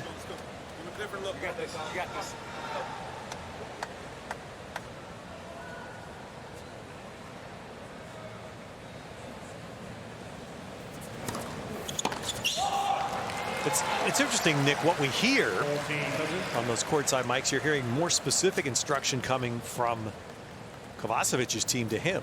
Yeah, you don't hear as much from the Tiafoe team specifically. Yeah, I think they just don't want Frances to overthink too much. You know, I think that's kind of the key when dealing with him. Let him kind of play his tennis, which is aggressive coming forward. But for Kovacevic, it is more of the patterns, staying inside out a little bit more, waiting till you can go inside in, waiting for the right opportunity for those kinds of shots.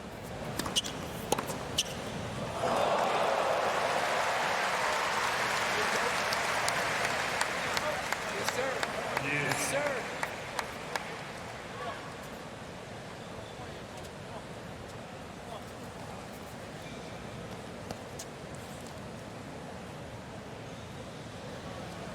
First service.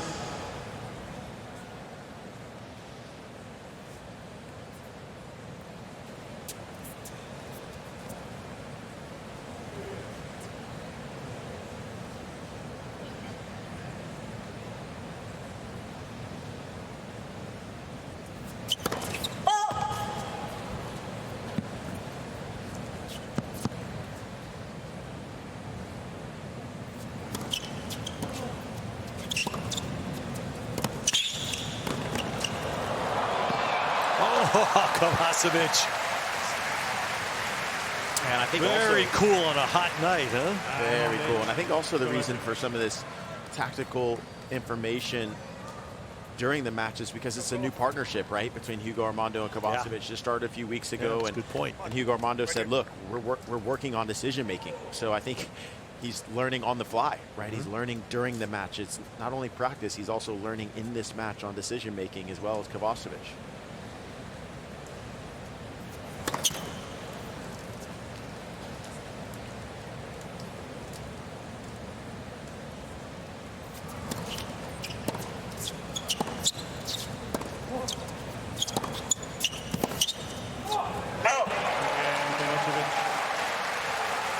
Tiafoe tried to press him, and Kovacevic answered, so long we stay. 5-4 on serve in the third. First sport you went and saw in the Olympics? table tennis. Table tennis? I'm not kidding. They loved it. It's so fast they hit the ball, huh? Just the movement as well.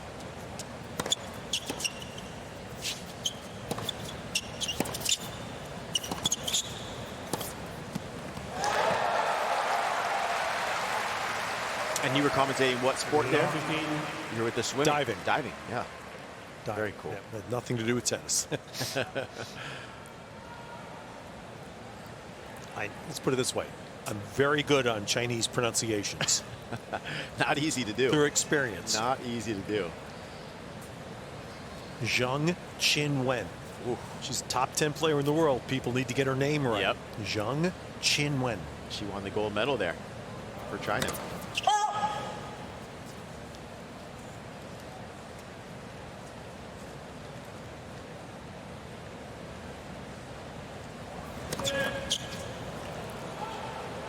Love 13.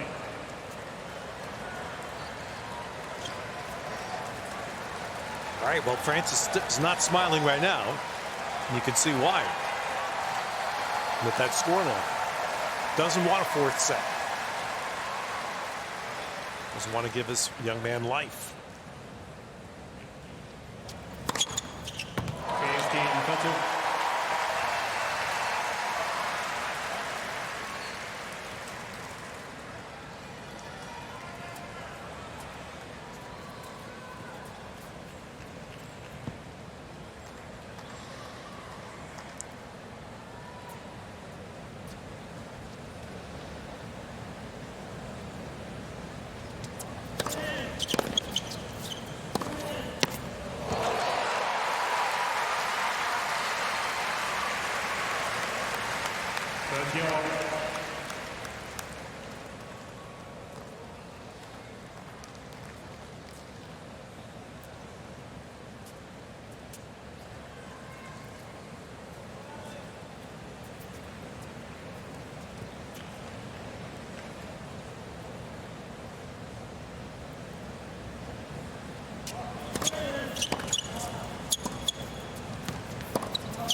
Well, here we go.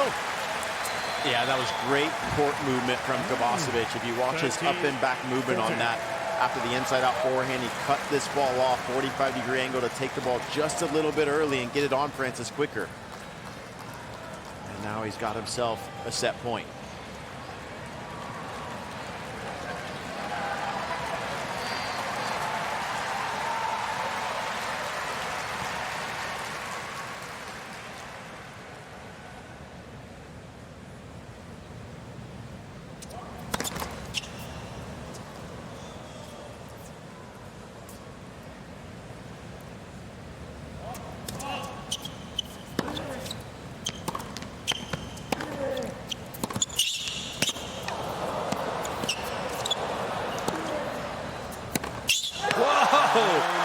Kovacevic must have just clipped the baseline. And guess what? A New Yorker is going to give us the first glimpse of what could be a late night special. Lives on. Fourth set coming in Armstrong. Court after the first set. Come back and win. And of course, she won the title.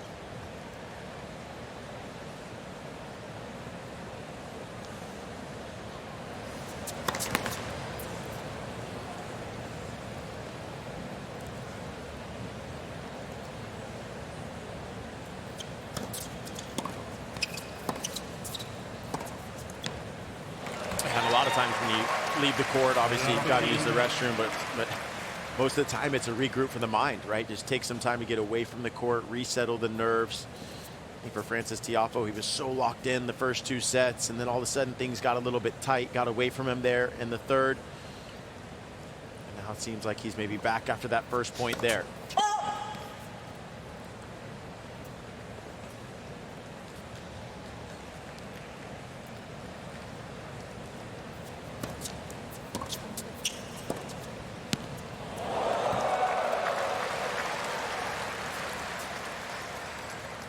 Just got the line. Throughout this Am I match. crazy? Some of those, like, that doesn't sound clean. Am I missing something there? Yeah, that wasn't the cleanest hit, Yeah. but Kovacevic does have 3 winners off the backhand, 12 off the forehand.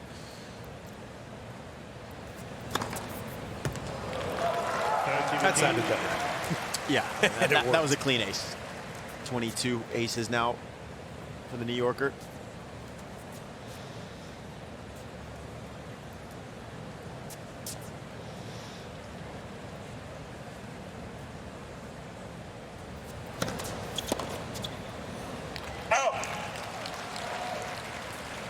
Francis is typically 14-15. one of the players that if he does win the coin toss, he likes to receive first. Likes to kind of get his feet wet into the set. Get his feet moving on the return and then serve in the second game.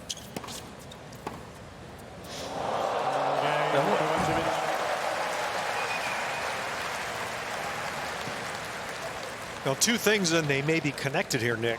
First game. Tiafoe would want to rediscover that rhythm he had for 2 sets of being in every one of Kovacevic's service games, and maybe connected as fact, you want to see Francis smile a little bit. Yeah. He doesn't have a good look on his face right now. Yeah, you want to see the fun kind of come out for Francis again, but Kovacevic Was a split set. Kovacevic forcing a 3rd set. After Tiafoe had won the first, Francis took the deciding set 6-3. And again, Tiafoe has no interest in a deciding set here tonight.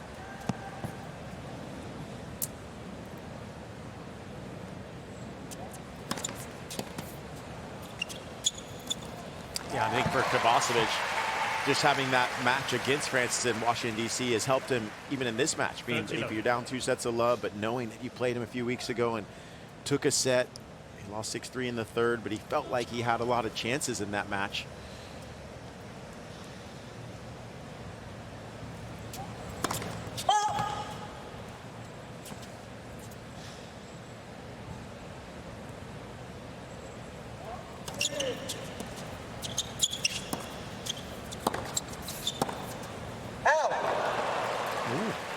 Can miss there.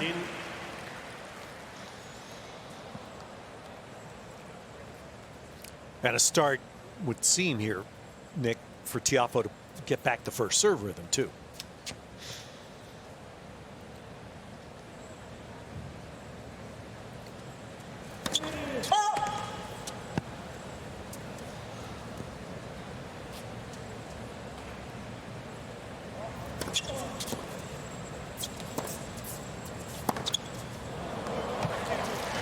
Yeah, again, as you said, he kind of lost that rhythm in the second set with the first serve. A lot of the misses were in the net, kind of dropping his head a little bit too quickly.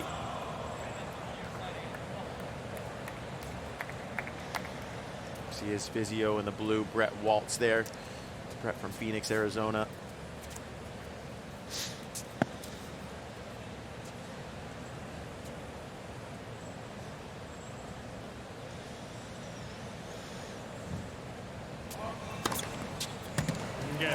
And there's Tiafoe's 14th ace, and that gets him the hold for 1-all. Keep stacking. Keep stacking. First 2 sets of this, Kovacevic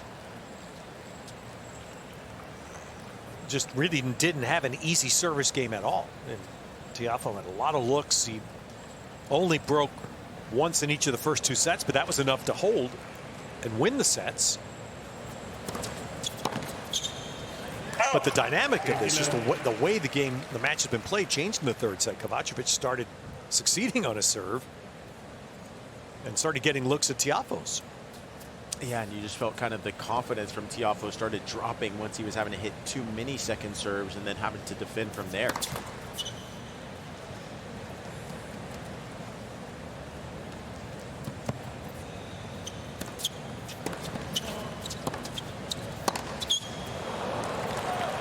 You're starting to see the pace of the ball from Kovacevic come off his racket a lot faster as well, and it's getting on Francis. I feel like Kovacevic is starting to settle in from the baseline.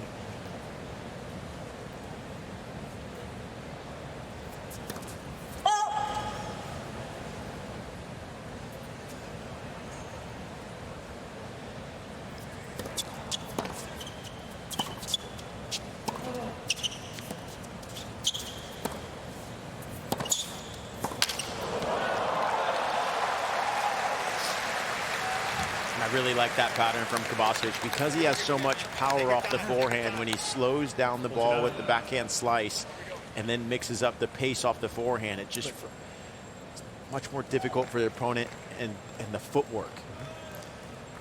Is he serving better, or is Francis' return dropped? I feel like Kovacevic is serving better. I mean, yeah.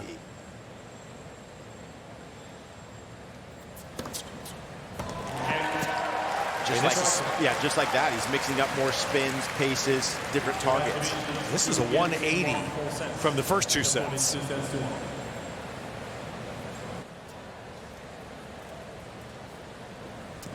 And then as a pro, it's been up through the challenger ranks to here. His first U.S. Open match at almost, it's just days shy of his 26th birthday. This is the first U.S. Open match in his career.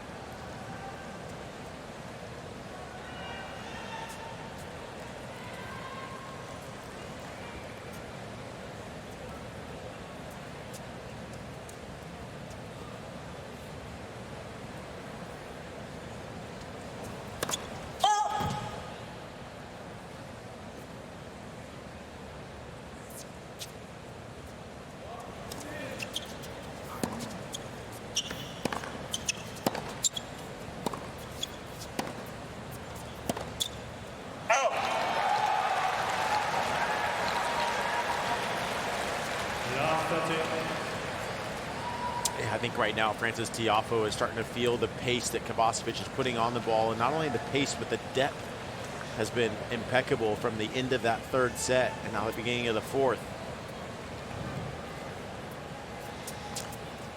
I just keep looking at the face, and you just see, like, you want to see some energy there. Yeah. From Tiafoe's side.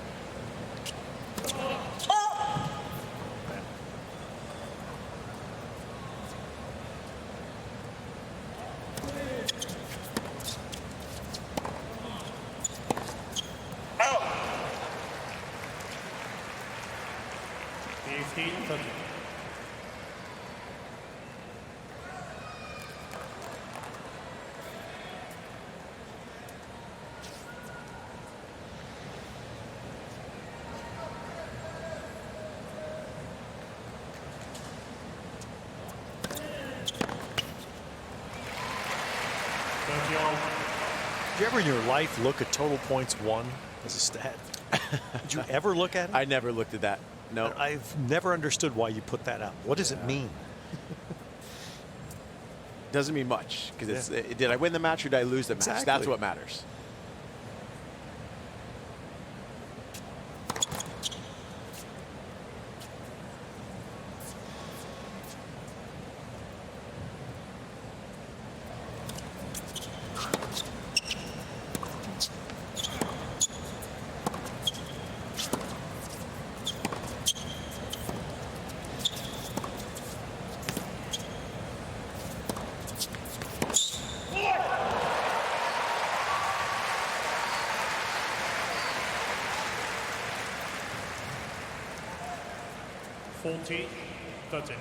Yeah, and if you're in the Tiafoe camp, that's exactly what you want to hear from Francis. That extra come on, extra little juice of energy.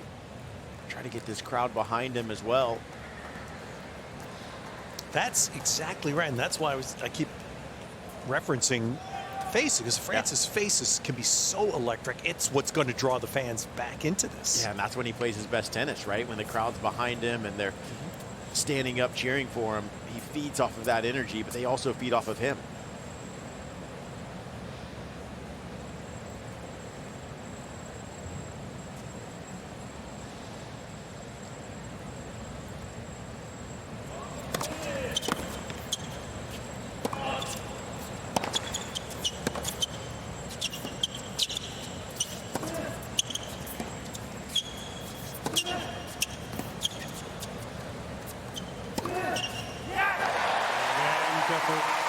Now there's a moment, and that's, you know, I'm here watching Francis right there, and that's where you want to see a little Where's the Jimmy Connors lawnmower? That's what I want to see. I think the crowd wants to see that as well, but that's the type of point that we like seeing from Frances Tiafoe. If you're in his camp, you want to see his extra footwork. You want to hear those small steps around the ball, give himself space to hit those forehands. Reminder again, USOpen.org, your online home for point-by-point live scoring, highlights, real stats, real-time stats, and draws. USOpen.org. Yeah, that sounds like the 957 to Ford Washington going by. That's what it sounds like. That's exactly right. Boy, he's just stopping play for a quick second. And the location on the grounds of the National Tennis Center, the location of this stadium is literally, I can look out the far windows and I can see the train going by. That's how close we are.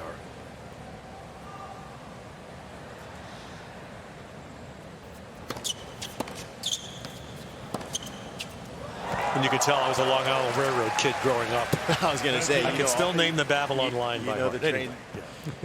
You know the destinations as well.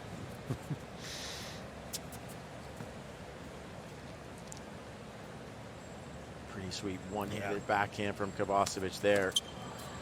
It's a very natural shot for him to hit the one-e. 24 aces.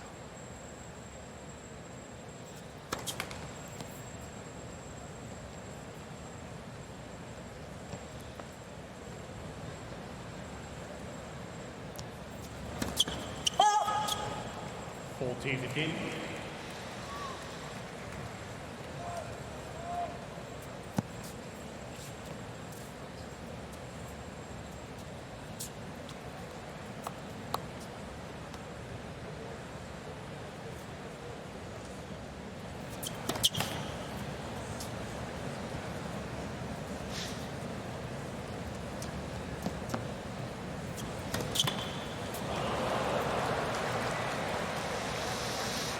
Nice.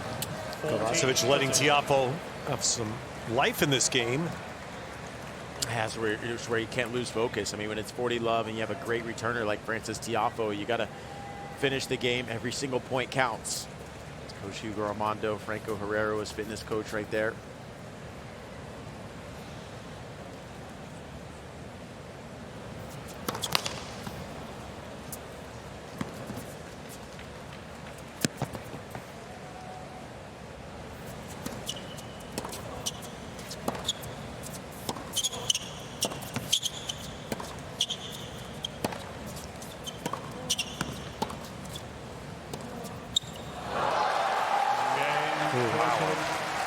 Not a great miss there for Tiafoe on the forehand, and Kovacevic.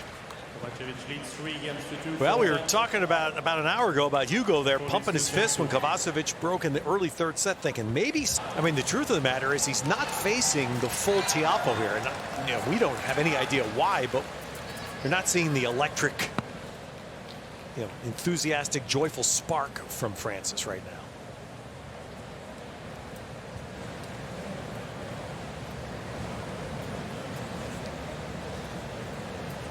Particularly when you security getting in place, particularly when you have a guy down. When you have a guy down 2 sets, as Reggie Jackson famously said, when I have somebody down, I put my foot on his neck and keep him down. Yep. Yeah, and sometimes what happens in a match, you know, when you come out with so much energy as you kind of need to, but if you have too much energy throughout those 2 sets, then you kind of don't have anything left, right? Once it gets to the third or into the third. And so now it's kind of a regroup. I mean, 3 out of 5 sets is a long tennis match, right? So you kind of have to maintain the energy throughout, not have too many ups and downs.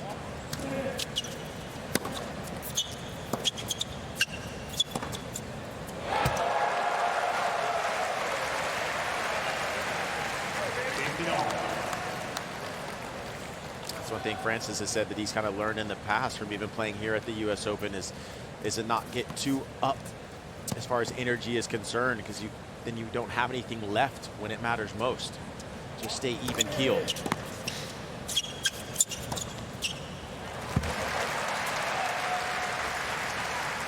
13-15.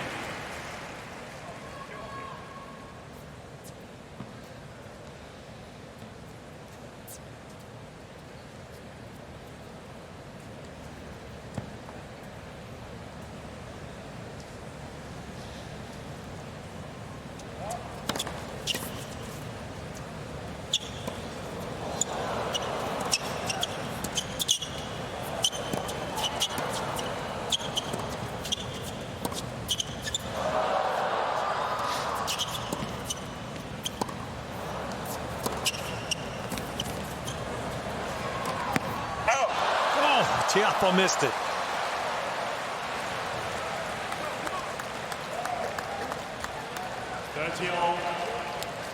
Yeah, and those are the types of points right there. Kovacevic is putting one more ball back in play.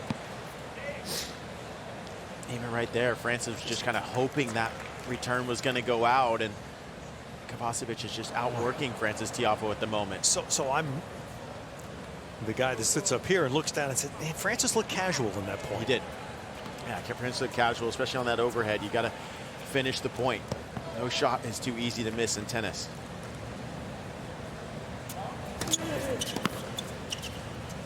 Out.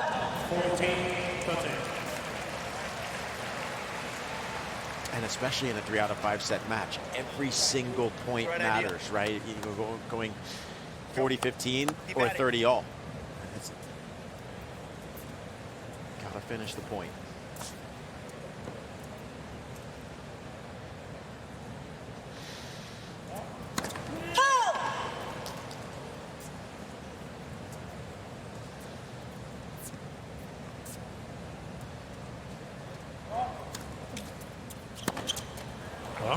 Barreled in there. That's the first little energetic push we've seen from Tiafoe in a while. It gets him the hold for 3-all. So to Nick Monroe's point, just talking about 5-set matches, Aleksandar Kovacevic has played exactly one in his career. It was early this year. He qualified for the main draw in Australia in his first round. Alejandro Tabilo beat him in 5 sets, coming from behind. Kovacevic was down 2-1, 6-1, 6-3 to finish. Only 5-setter he's played.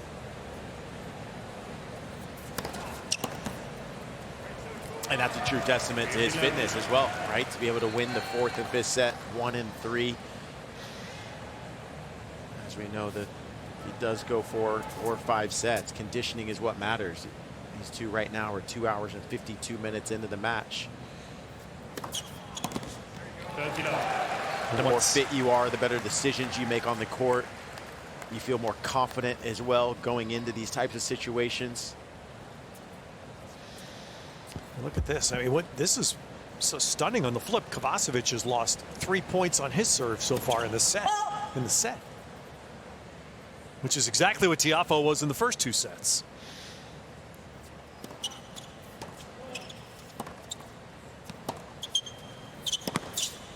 Out. 13-15.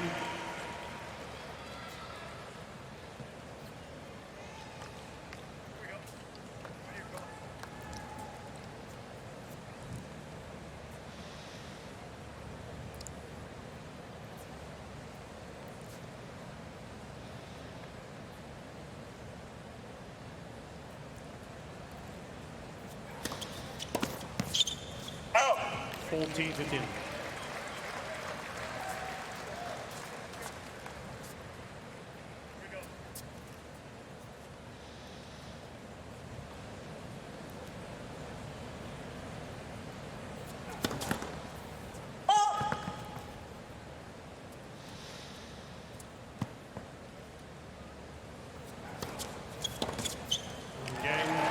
Such a spin in this match that I'm sitting here thinking Tiafoe's chance to win is going to be a tiebreak. The course of the first 2 sets was Kovacevic just not making enough returns back in the court. Francis Tiafoe hitting his spots on the first serve, but right now Kovacevic is getting a better read on the returns, getting a few more second serves to hit returns off of. And it's making himself feel more confident as well.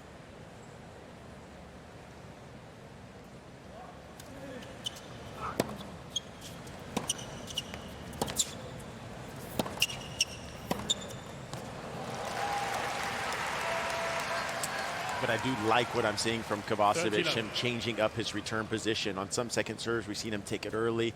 That second serve, he went further back, got the ball nice and high and in play. So he's making Frances Tiafoe think about what to do with his service patterns.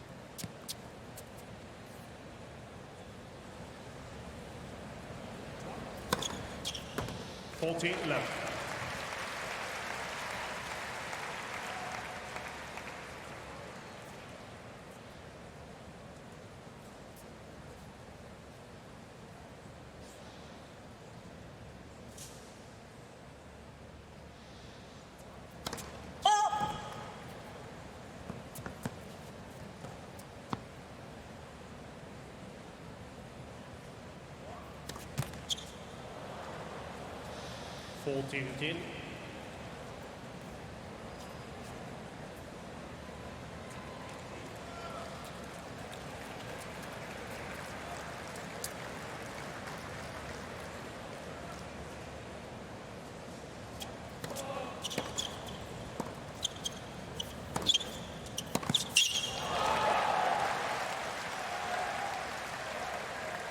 Fourteen. That's it.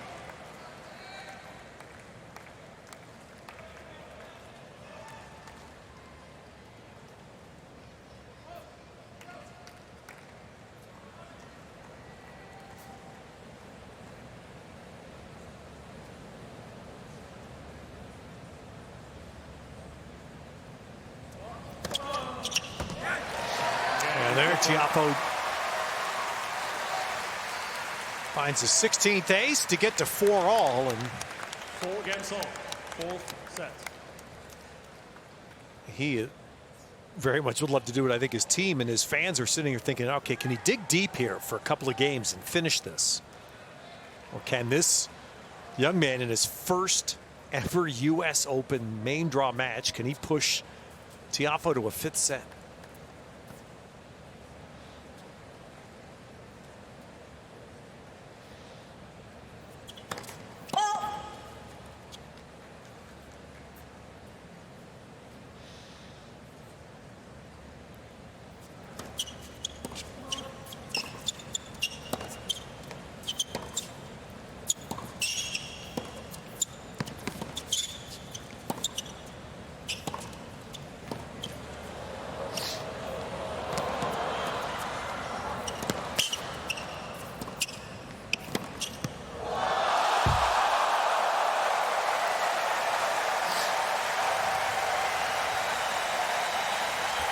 I mean, that was an unreal point from these two. Well, Kovacevic is trying to make sure everybody knows he's the New Yorker here. Yeah, and I just noticed in Frances Tiafoe's footwork that point, he was much more on point with his footwork, many more small steps. He knew how important trying to get that first game of the first point of the game was, but Kovacevic had other ideas. Both of these players realizing 4-all in the 4th set, every single point matters. And we've seen some magic from Kovacevic throughout, especially at the end of the 3rd and into this 4th set. He's starting to see the ball like a basketball, hitting it big.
Let first service.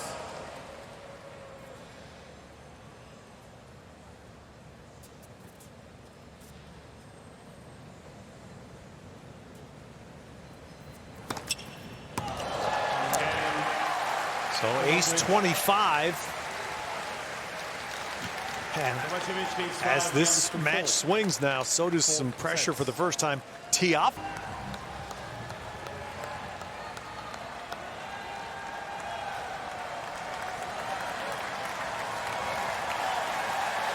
Now, the other element about this that comes into play right now, we told you Kovacevic has only played one 5-set match in his career. Tiafoe does not have a good 5-set record in his. He's played a lot of them.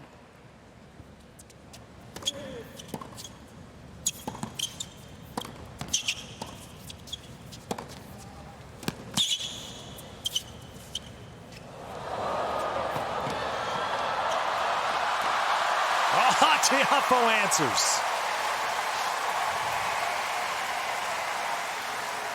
Yeah, you see Kovacevic thinking out there, right? You know, as big as he's hitting the ball right now, he's starting to realize that he's pushing Francis further and further behind that baseline, so the drop shot is becoming available. But Francis showing he's still got the wheels.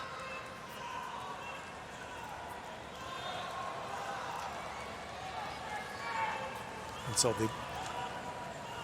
mean, it has to be in the back somewhere of Tiafoe's mind. His record is 6-13 in 5-set matches.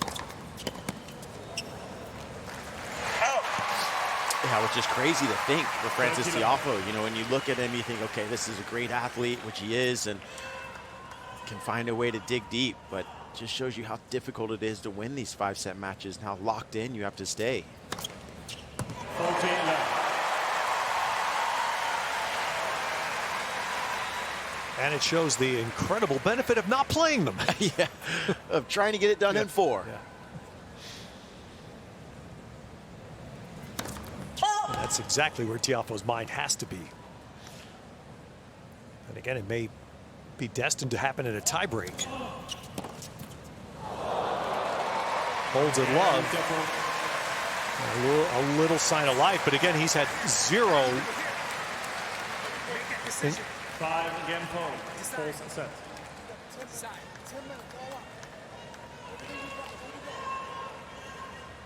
Interesting. Decide. We're not sure what that references. But Tiafoe in this set has had no looks on Kovacevic's serve. None. Kovacevic has lost 5 points.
Well, there you go. This is what I think we and a lot of the crowd have been waiting for about an hour to see that from Tiafoe. Not just a shot, the reaction. The reaction, exactly. And again, obviously we know we're at 5-all in the 4th set, and someone in his camp told him to decide that you want this. How bad do you want this right now? And give that little bit of extra effort and energy, and that's what we're seeing from Francis Tiafoe.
16-14.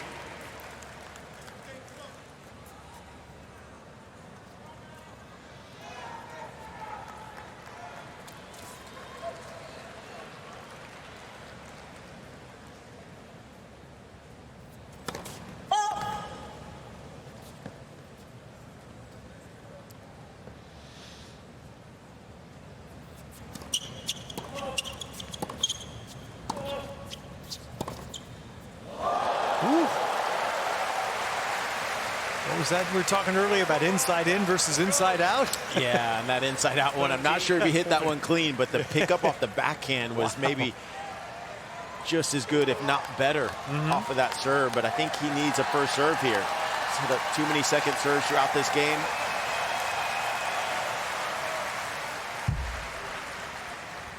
First chances of this set for Tiafoe. Kovacevic has saved 2.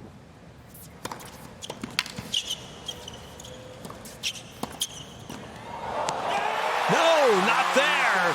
And Tiafoe awakens. And so does Armstrong.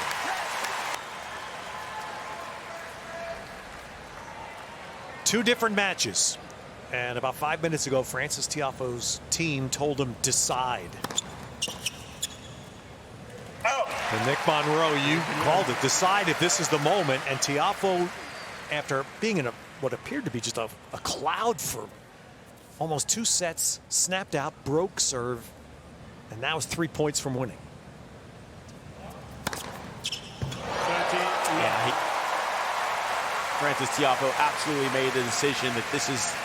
He knew how important that break was there at 5-all. Got the crowd behind him. Now he's serving bombs.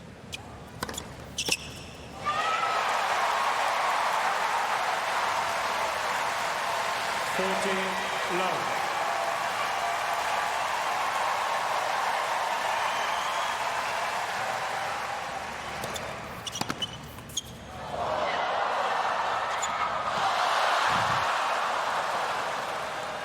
And Tiafoe feeling it so much, he didn't wait for the crowd to stop. He didn't wait for people to sit. He just served.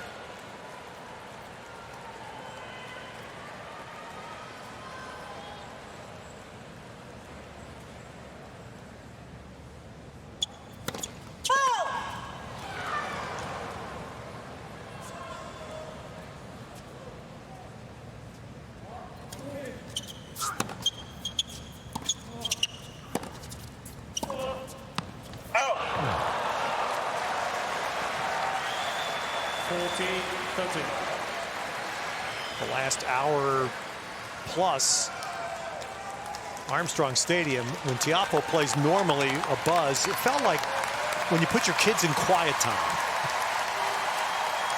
And 5 minutes ago it erupted, and Tiafoe his 3rd chance to close.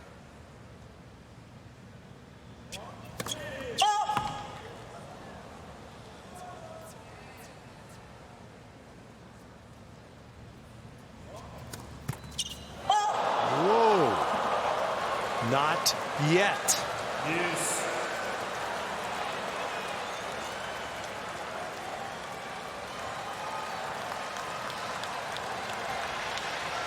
That's his partner, Ian Broomfield.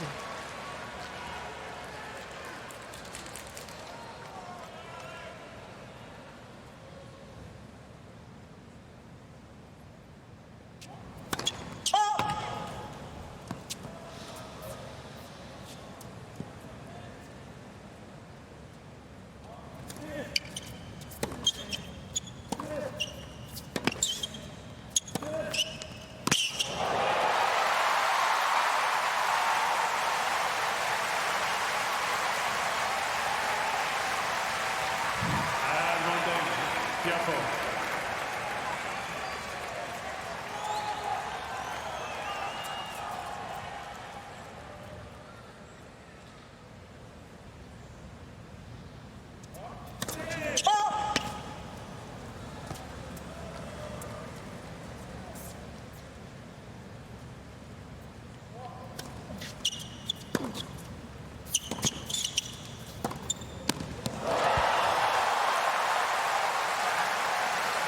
Now, Aleksandar Kovacevic has acquitted himself remarkably well.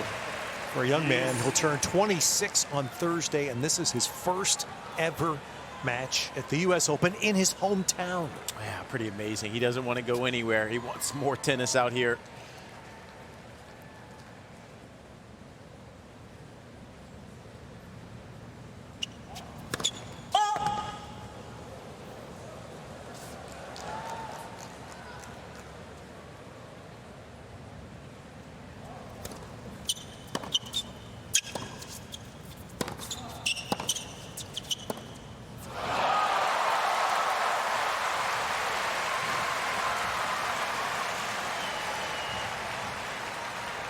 Advantage, Tiafoe.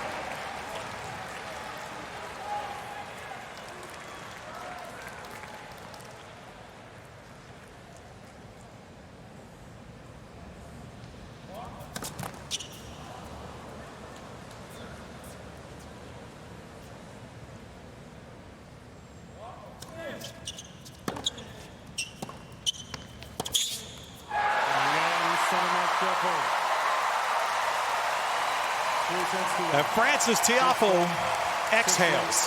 4-6, 7-5.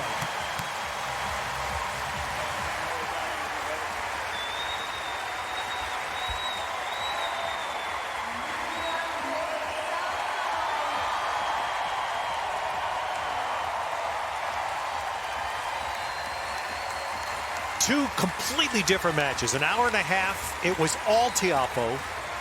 Then for an hour and a half, it was largely Kovacevic, and Tiafoe awakened and won the last 15 minutes. Yeah, I mean, what an incredible match there. And it looked like, you know, as you said, up 2 sets of love, Frances Tiafoe. And then towards the end of that third set, it almost looked like maybe a little fatigue set in or some nerves from Frances Tiafoe, almost playing not to lose. And Kovacevic took advantage of it. You know, took advantage of the second serves that he was getting from Frances Tiafoe. But then in the very end of that fourth set, just the energy. Was it raining outside? The energy came back from Frances Tiafoe, and he was worried about the rain. Look at that. Was it raining outside? Well, I think I'm assuming he's asking why the roof was closed. Why the roof was closed, because yeah. the roof closed both on here in Armstrong and over in Ash during the match, and I'm assuming that's why he was asking. Yeah, but what a great turnaround just mentally for Frances Tiafoe. But for Kovacevic, getting in on his own ranking into the main draw of the U.S. Open, that is a big achievement in and of itself, and you better believe he will be back many, many more years. Central Park, Harlem, Johnny Mack Tennis Academy, a New York tennis player through and through, and he completely flipped this match for the third and the fourth sets until the 11th game. All right, we're going to join Blair Henley on court here to hear from. Wait a minute, I see a smile. There it is. There it is.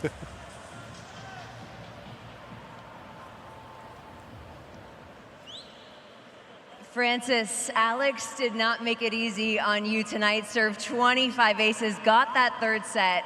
How did you rebound and get it done in the fourth in front of this incredible crowd on Armstrong tonight?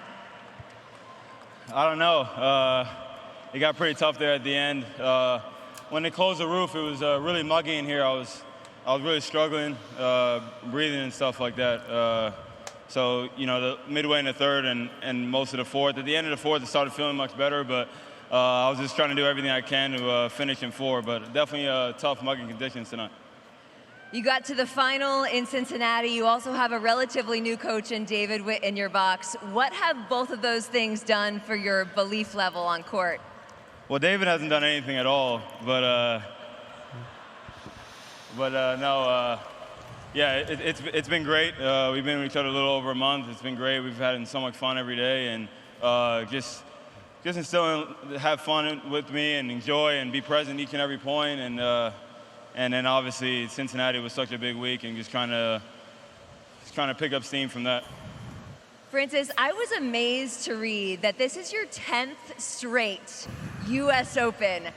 Does it feel like it's been that long? And what do you remember about 16-year-old Frances? Oh, man. I've been around for a couple of years. But, yeah, I mean, that 10 years goes really fast. Hope to play for another 10 and plus. But yeah, I guess I remember a young kid with a lot of dreams and a lot of dreams to do well in this event. So this is a great stepping stone for that, for sure. Frances, before we send you off tonight, this was the big US Open kit reveal. So can you tell us the secret to rocking lilac or lavender or whatever we're calling this? I don't know, man. I mean, do you guys like it?